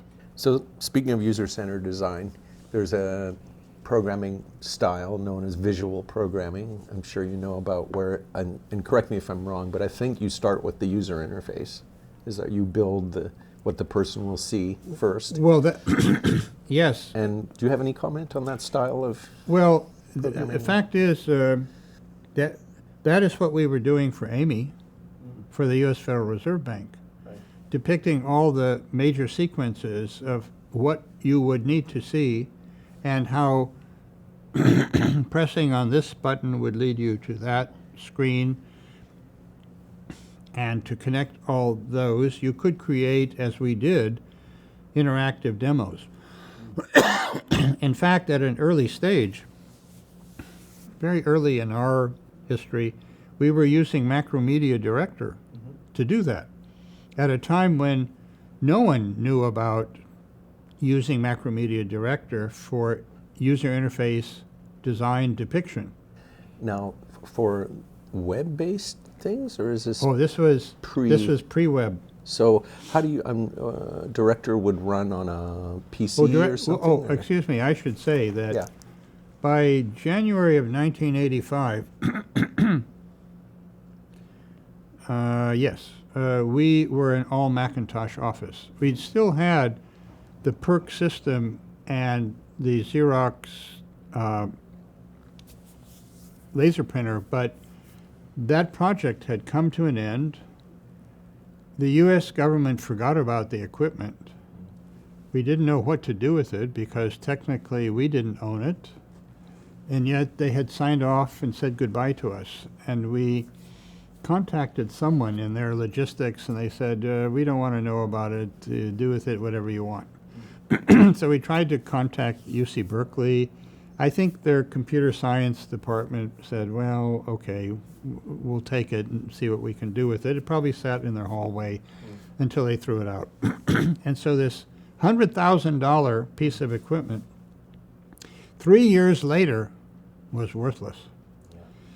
And we knew about the Apple Macintosh emerging. In fact, people from Apple's development team had contacted me asking me questions about chart, map, and diagram design. So I sort of knew what they were planning to produce. And when it finally came out, we bought 8 Macintoshes, networked, and a laser printer, and a gigantic external hard drive. We didn't know how we would ever fill it up with enough data. It was 20 megabytes, and it cost, I think, $10,000 in 1985. The 8 Macintoshes, sorry, did I say 8? I think, yeah. Were $1,000, no, I'm sorry, $5,000 a piece. Yeah. That's $40,000, plus the network software and connections. Oh yeah, that's a big, expensive setup for sure. It was. Yeah. In fact, in Apple's first year, if you looked at their sales, we were a noticeable little blip Really? in their annual sales. Because they didn't sell many Macs in the beginning, you know. They really we bought them right at really the struggled. beginning Yeah. because we knew that would be Did you have color at this point? I don't think the so. future. Right? No. No. Anyway, we became basically Macintosh office, although we had PCs along the way for various purposes. And so for a while, Apple was our client on several projects for their marketing department to depict all of their programs, marketing programs interactively. We, in 1994, was the first time that any one of our clients came to us and said, I think we need to hire you because we need to design some new metaphors by which to depict this software. And I said, really? I've been writing about metaphors and semiotics. In fact, almost all that I've done as an artist and a graphic designer, visual designer, user interface designer, I would cover under the umbrella term applied visual semiotics. Semiotics, the science of science. And we were trying to invent new ways to put together sign communication to help people understand complex structures and processes. That's underneath what I mean by helping people to make smarter decisions faster. The way you can do that is if you present information to them in a way that makes sense to them. Right. Assuming that you have rational people. But, of course, not all people are rational. Another big proponent of visual design is Edward Tufte. Do you have any comments on his work? Well, I knew of him at Princeton, where he taught when I was teaching. I didn't have too much of an interaction with him. After I got out of Yale, I saw him produce his books. I especially thought the first or second book were very good. To my mind, he seemed to be a connoisseur of good visual design, and that somehow IBM and others thought he knew about computer graphics and information display. Although I don't think at the beginning he had that much experience. But his tutorials were very well attended. His books were beautifully produced.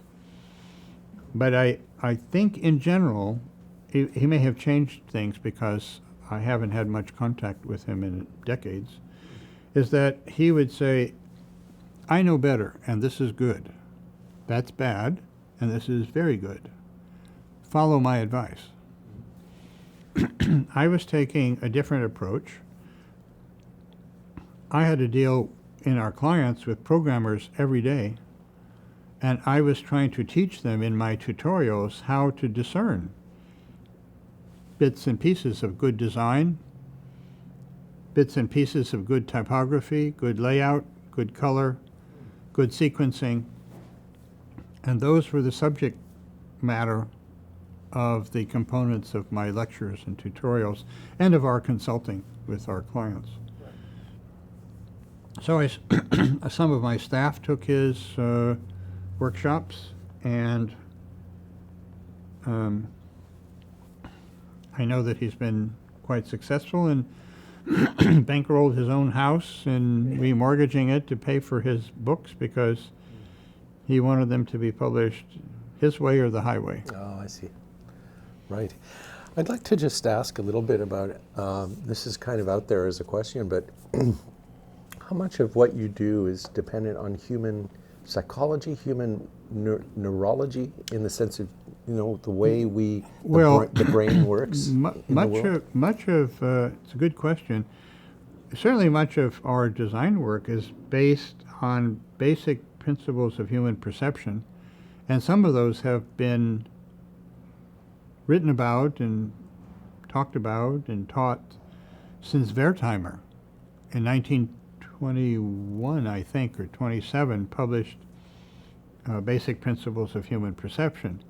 Similarity, proximity, etc., are all factors that run in our retina and visual cortex that help us to understand visual phenomena.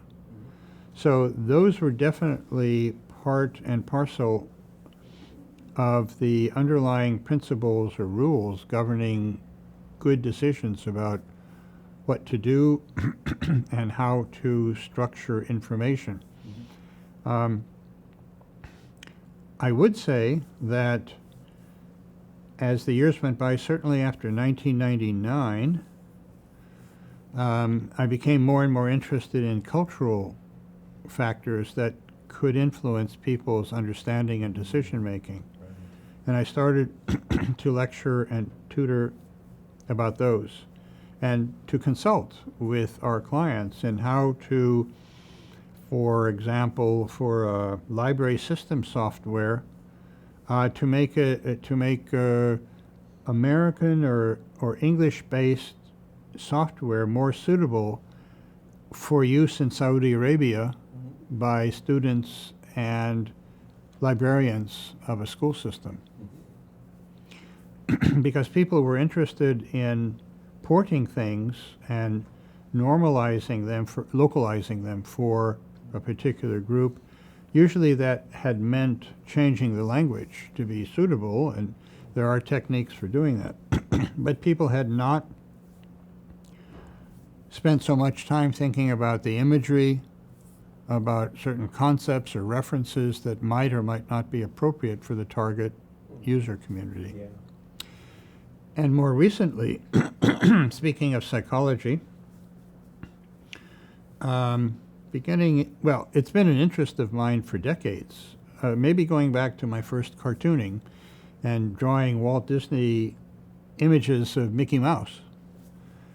That character has gone through a lot of transformation to make it more appealing, more cute, more engaging.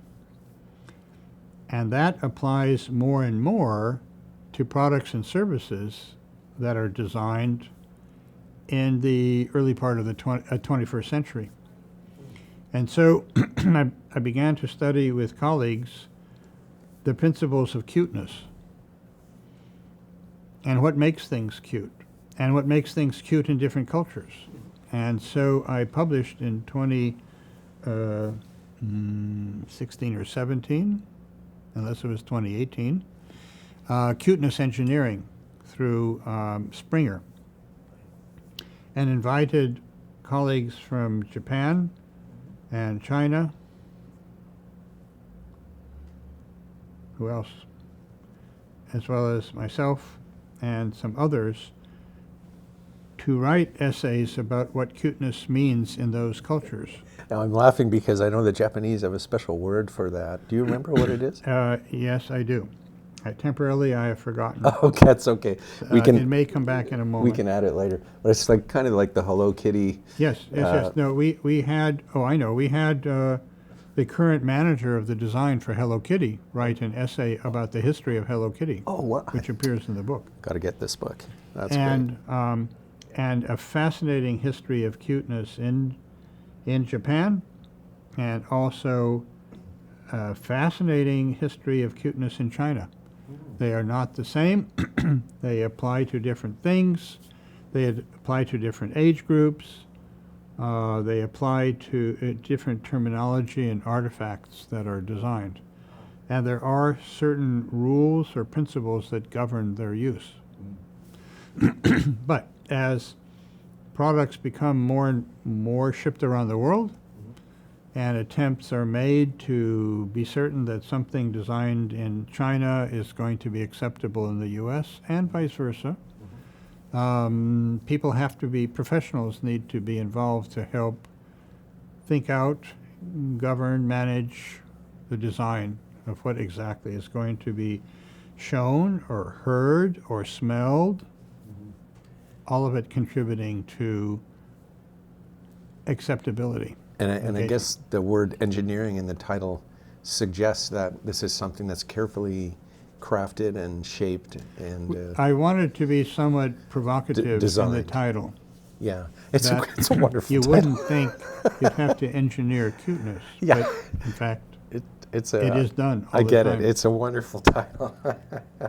I just instantly laughed so hard when I saw that and understood immediately what it was about. So that's wonderful. Let's see. Yeah, where are we? Visa. For 7 years, we worked with divisions all over Visa to depict financial information better for their own professionals as well as end users. And sometimes running into conflict with Visa corporate marketing people who didn't quite understand, had their so-called Visa standards, but didn't know how to implement them in screens and didn't know the limitations or how some of what they thought would be done or should be done was completely inappropriate. It sounds like a lot of... Oh, I know. I'm sorry. I was saying that in 1994, the person who came to us to ask for metaphor design was a designer from Sabre, the arm of American Airlines that designed the booking system. Mm-hmm. And it was 70 years, no, I'm sorry. It was... it's pretty old. It was 64, it was not 70. think. It was designed in about 1973, and they were coming to us in 1993 or 94. And we started a project which lasted many years for us to redesign the travel agents' access to all of Sabre data in a much more appealing way, much more visual way than ever before. And it was an enormously challenging project, satisfying project, occasionally very frustrating.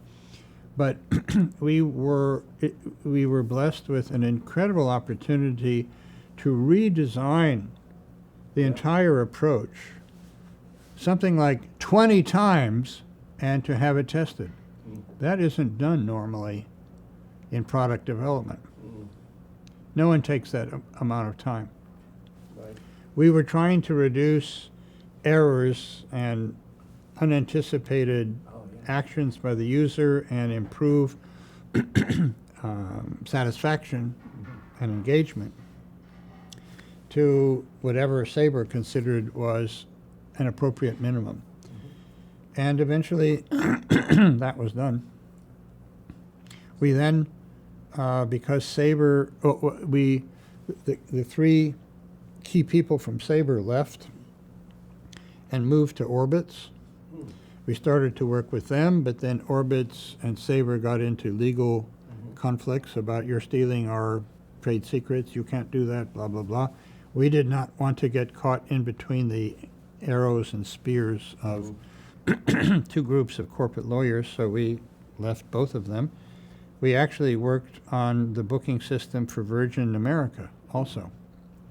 So in each of these vertical market areas, we've had a fair amount of in-depth experience across, as I say, multiple platforms of computers and display equipment. We've worked on user interface designs for personal supercomputers. And Can you worked tell on me what machine that was? Is it a... It was Stellar. Oh, Stellar, yeah, okay. Gosh, you know all these names. Oh, yeah. Yeah. That's great. Yeah. Andy Van Dam at yeah. Brown University's computer science department was key to our being able to work on that project. I wanted to ask you a couple of things. Sure. One is, it seems like for a lot of your career, at least with your company, you've been helping people transition to screens. That's sort of a push in the early days. From more textual screens to graphic screens. And mobile, the whole mobile revolution probably. And for large screens, also mobile. We worked for, in 1997,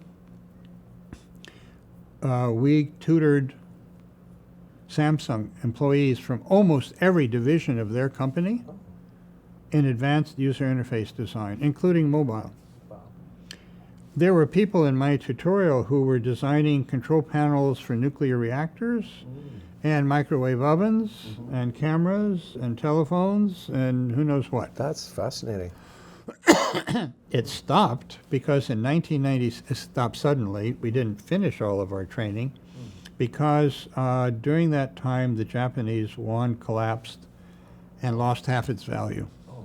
And suddenly we were twice as expensive and they couldn't afford us and they said bye-bye, which was unfortunate. But in the year 2000, a group returned to us to say, could you help us design ideas for improved versions of Samsung smartphones to be introduced into the US 3 years from now? We said, sure. So we produced an idea book of about 50 or 100 concepts, including ones that were suspiciously like the iPhone. About 4 years before the iPhone was ever introduced. Large screens, touch sensitive, full range of display. And we turned over all of our ideas to Samsung. We lost control of everything, and we were only dealing with the user interface group, and then they fed to the engineering and marketing and others to decide what should be done.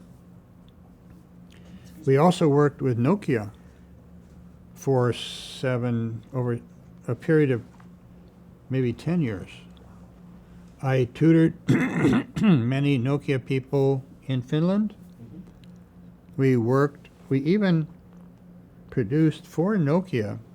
Nokia had done an incredible amount of research in user interface design for their products, and they were very good, and produced a book published, I think, by McGraw-Hill about the Nokia religion of user interface design.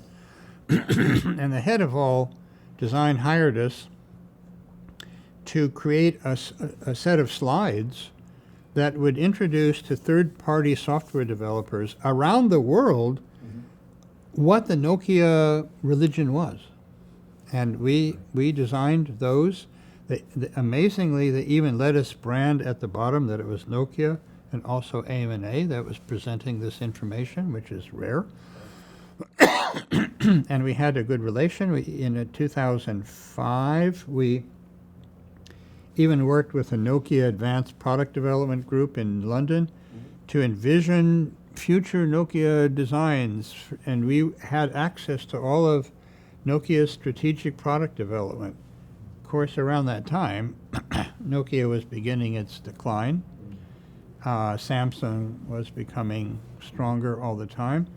And of course, the iPhone had been introduced in 2007. Right.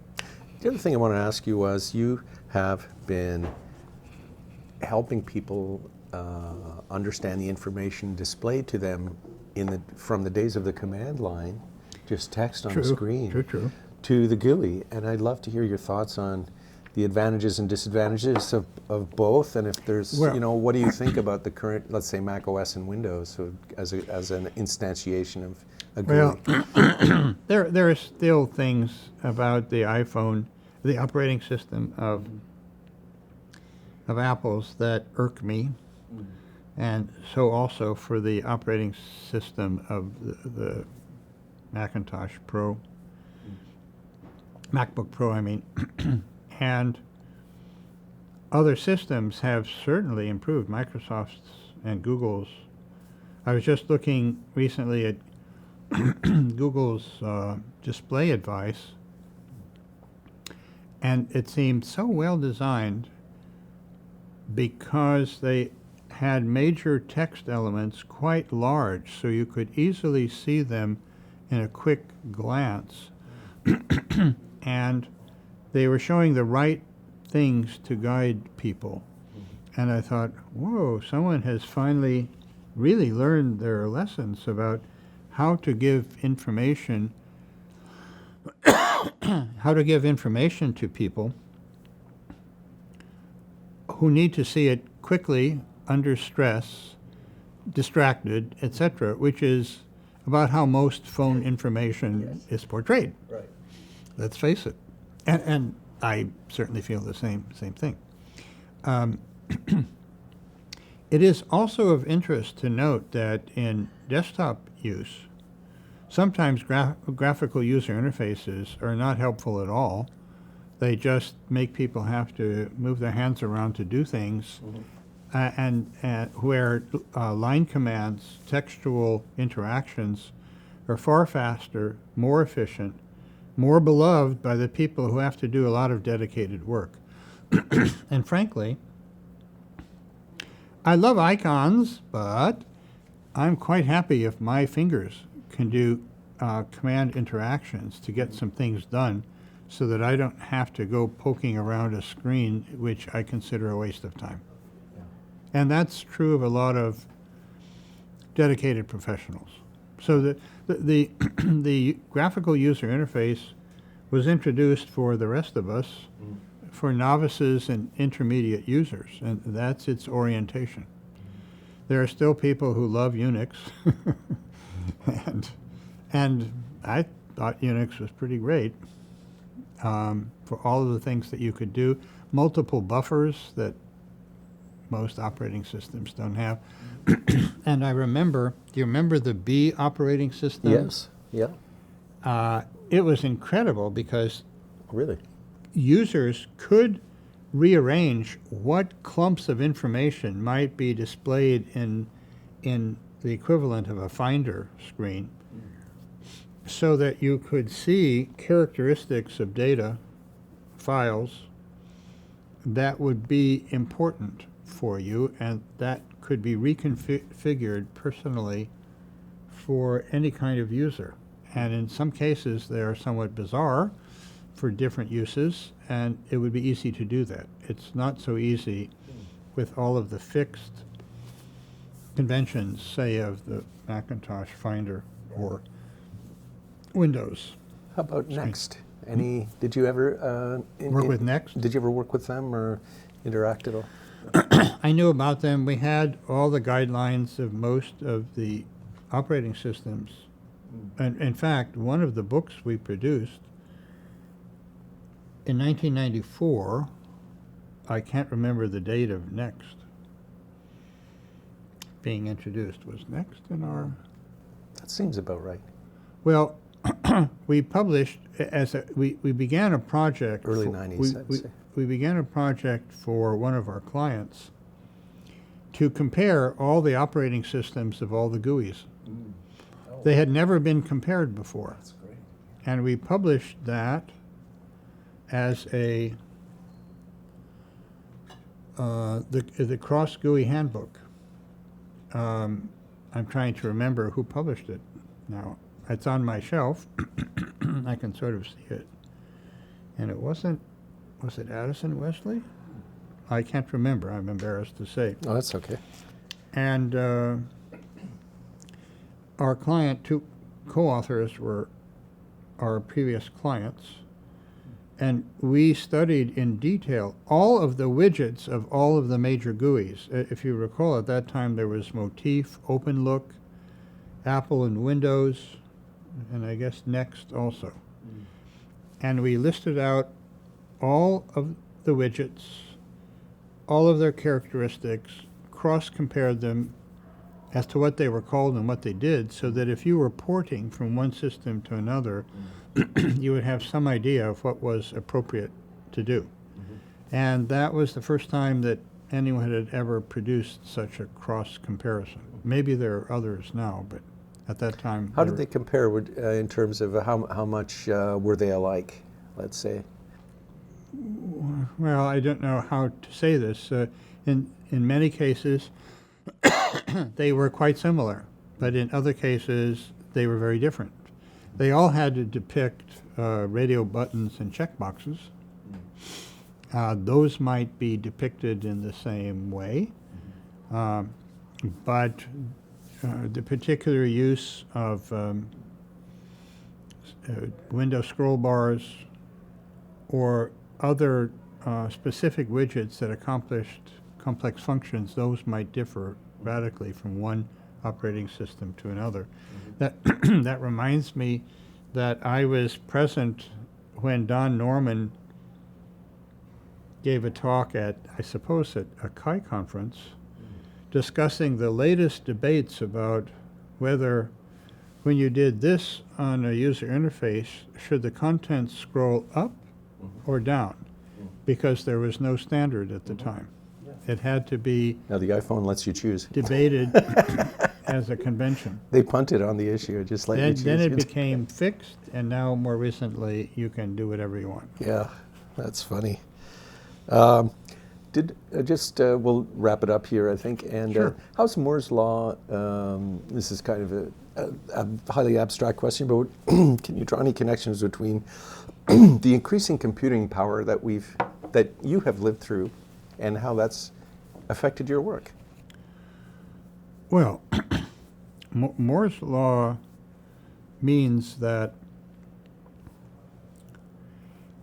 there are more and more functions and more data available, presumably at lower cost, and with faster means of production than ever before.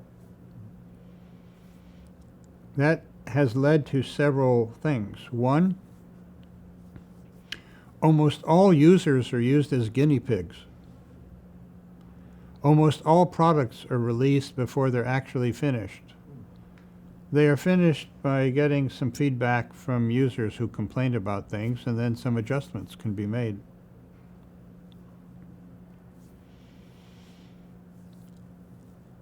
I don't know about you, but I'm inundated with requests to just take 30 seconds to evaluate how your experience was with your last Uber drive, or your last piece of software, or your last taste of toothpaste. Yeah. We have all been turned into feedback slaves.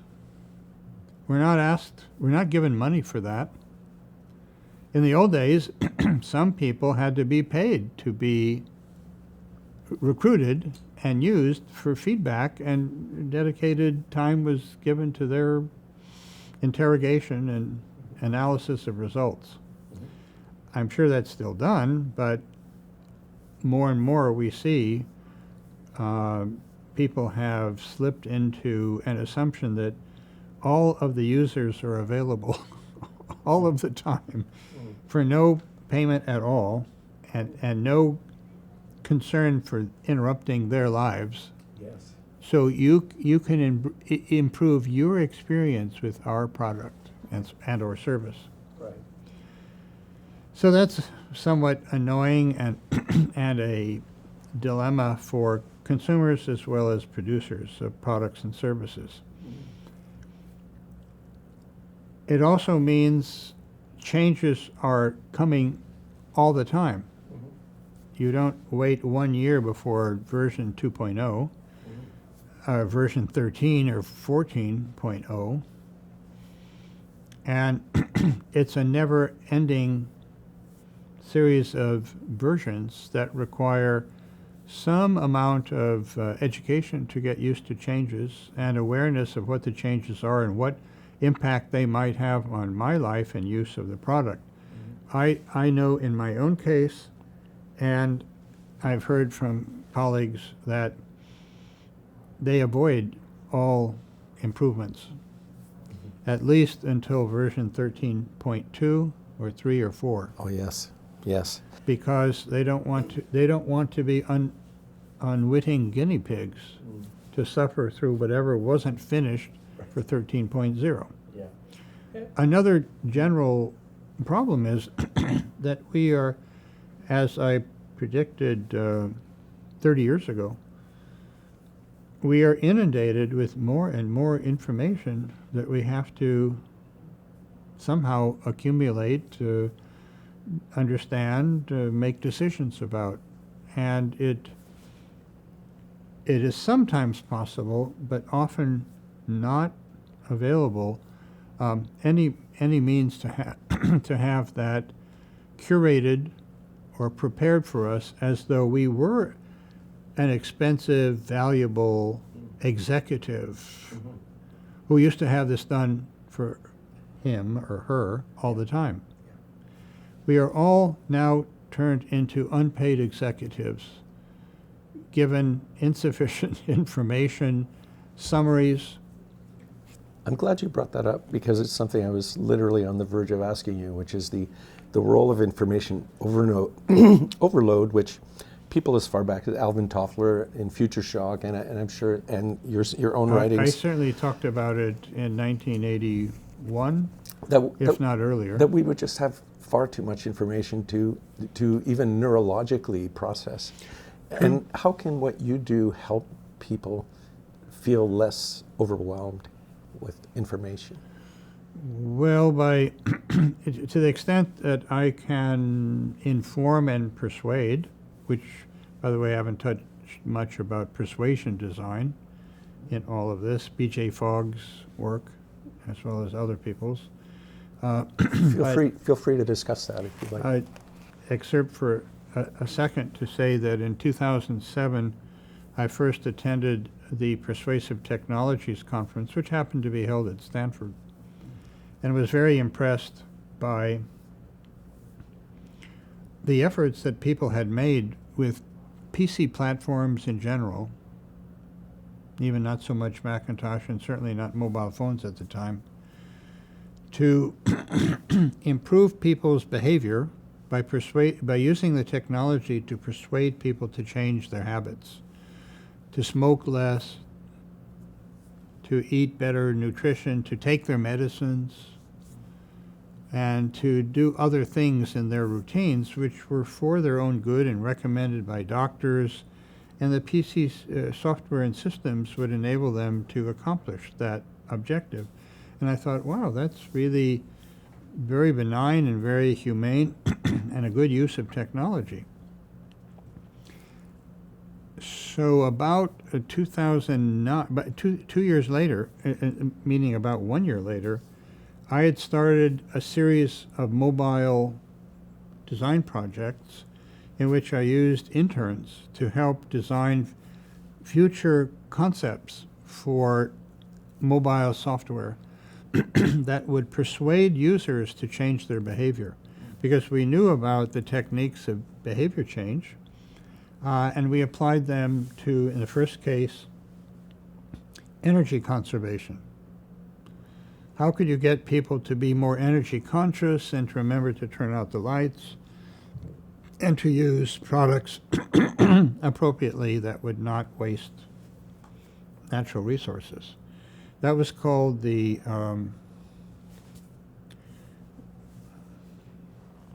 good heavens, what was it called? Not the energy machine, the green machine. The green machine. Yes, right. In 2009. And people at SAP saw that, learned about it through my friends and contacts at SAP, and we were invited to work with SAP to incorporate those principles into actually enterprise software that would encourage people in corporations to be more energy efficient. We went on to design mobile versions of the green machine, the health machine, the learning machine, even the innovation machine, which taught every corporate person to be more innovative, using known techniques and persuading them to carry out their projects of innovation more effectively. The marriage machine, the happiness machine. There are theories of happiness. I'd like the happiness machine. Can I order a copy? It's okay, I'll order it. I forgot. I'll get it online. I don't know. I don't remember where I put them. I had prepared myself for this. Well, excuse me. So Yeah. there are theories of happiness, and we studied the basic techniques. Many of them overlap. Many of them are incorporated into religions of the world. And we tried to show how if you carried out these techniques like journaling, keeping track of what's good that's happened, not only what's bad, by helping others, doing good deeds creates endorphins. And by the way, we're speaking of long-term happiness, not short-term. Yeah. The kind you get from sugar Sure. and other Stimulants. hallucinogens Yeah. that give you a real buzz for a short while and then you collapse.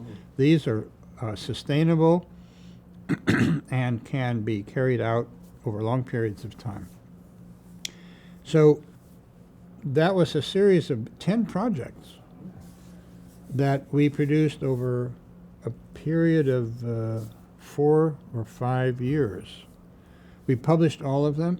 Several of them won design awards. We never produced commercial products from them because that's too much effort. We didn't have the time. We only had 3 months to produce anything with a given set of interns.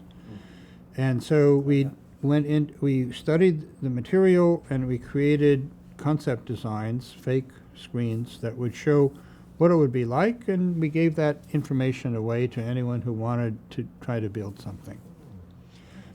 So that was, I forget, we were discussing something, and I happened to think of persuasion design and our mobile persuasion design projects, and we published them all in a book called Mobile Persuasion Design, published by Springer. Now, I think you asked me another question earlier, which I got sidetracked on. Let me see if I can retrieve it. That was, how can what you do with information design help us feel a little less overwhelmed? Oh, well, what we did even in the mobile persuasion design projects is to try to give the right amount of information in the right form at the right time. And to do that, you need to know your person pretty well as the subject matter and the use context. And if so, you can create curated versions of information which are well designed for use at a particular moment in time. With a good signal-to-noise ratio. And in effect, this is an invitation to AI and learning engines, which can construct such things. I can only say that behind mobile persuasion design projects and behind what I just described, one also has to have a good ethical basis for decision making. Of course. Because what I've just described could be used to corrupt people more effectively than ever before. In fact, the complaints about Russian intervention in the 2016 election are forms of giving people exactly the right thing, only for my reasons, not for their needs. So I've just described what needs to be done, and you can see a bad version of that in the Ukrainian hackers and sources of data infiltration, which I just heard on NPR were tested in Somalia or tested in Borneo, somewhere unusual, before they were tried out a second and third time in Europe and the US. They perfected the techniques. And the technique is what? Brainwashing or propaganda? Of inserting, of knowing quite well how to change people's behavior and attitudes, in effect change their lives. With social media? Is that Through social media, Okay. yes, for sure. And it doesn't even require that the nation be very highly developed in social media. They were using an example of the techniques applied to northern Nigeria, where the people were very conservative, didn't have the technology, but as soon as someone who had learned about the bad information started talking about it on television or through radio or other means, started influencing other people to think the same way. Right. So you asked a very telling and powerful question. How can we helpless people get a better sample of the news or of information in order to make good decisions? There are techniques to do that, and whoever is doing it has to be looked at carefully to make sure it's not gone awry. I think your work is more important than ever. Say again, please. I think your work is more important than ever, especially, it's just so germane today. There was a study yesterday in the New York Times of 5,000 or 6,000 high school students to test their internet literacy, and it was appalling. They could really? not distinguish between true and false. Oh, yes. I didn't see that one, but I have seen other studies it's to show connected. that people cannot. Well, it's going to get worse with deep fake photos and videos, which people in general will not be able to distinguish from reality. And it is amazing that you can create a young Robert De Niro. Oh, yes, right. And The Joe Irishman. Pesci Yeah. with facial depiction, and that the Chinese are building a database of 1.4 billion Citizens. faces of people. These are awesome constructions of technology, and we're right back to that question we asked earlier in the 1950s. Is this for good or for bad? It will always be there, and it is a blessing that we have people challenging any blind acceptance or assumption that all technology is good.